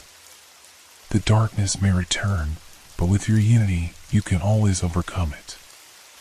A path began to unfold before us, lined with luminous flowers that shimmered with colors I had never seen. "Let's go," I said, feeling a sense of hope blossoming in my chest. "We've come too far to turn back now." As we stepped onto the path, the world around us brightened, the shadows retreating into the distance. Together, we walked toward the light, knowing that whatever awaited us on the other side, we would face it as one. As we reached the edge of the island, the sun began to rise on the horizon, casting warm golden rays over the landscape. The memories of our trials lingered in our minds, but now they felt like echoes of a past we had conquered together. In that moment, I realized that we were not just leaving the island, we were stepping into a new chapter of our lives, armed with the knowledge that we had faced our fears and emerged stronger. And as we walked forward, I felt a sense of freedom enveloping us, a promise of new beginnings, and a reminder that we could always find the light, even in the darkest of times.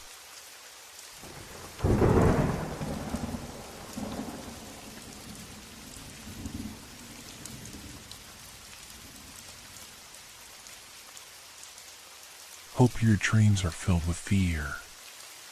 Good night.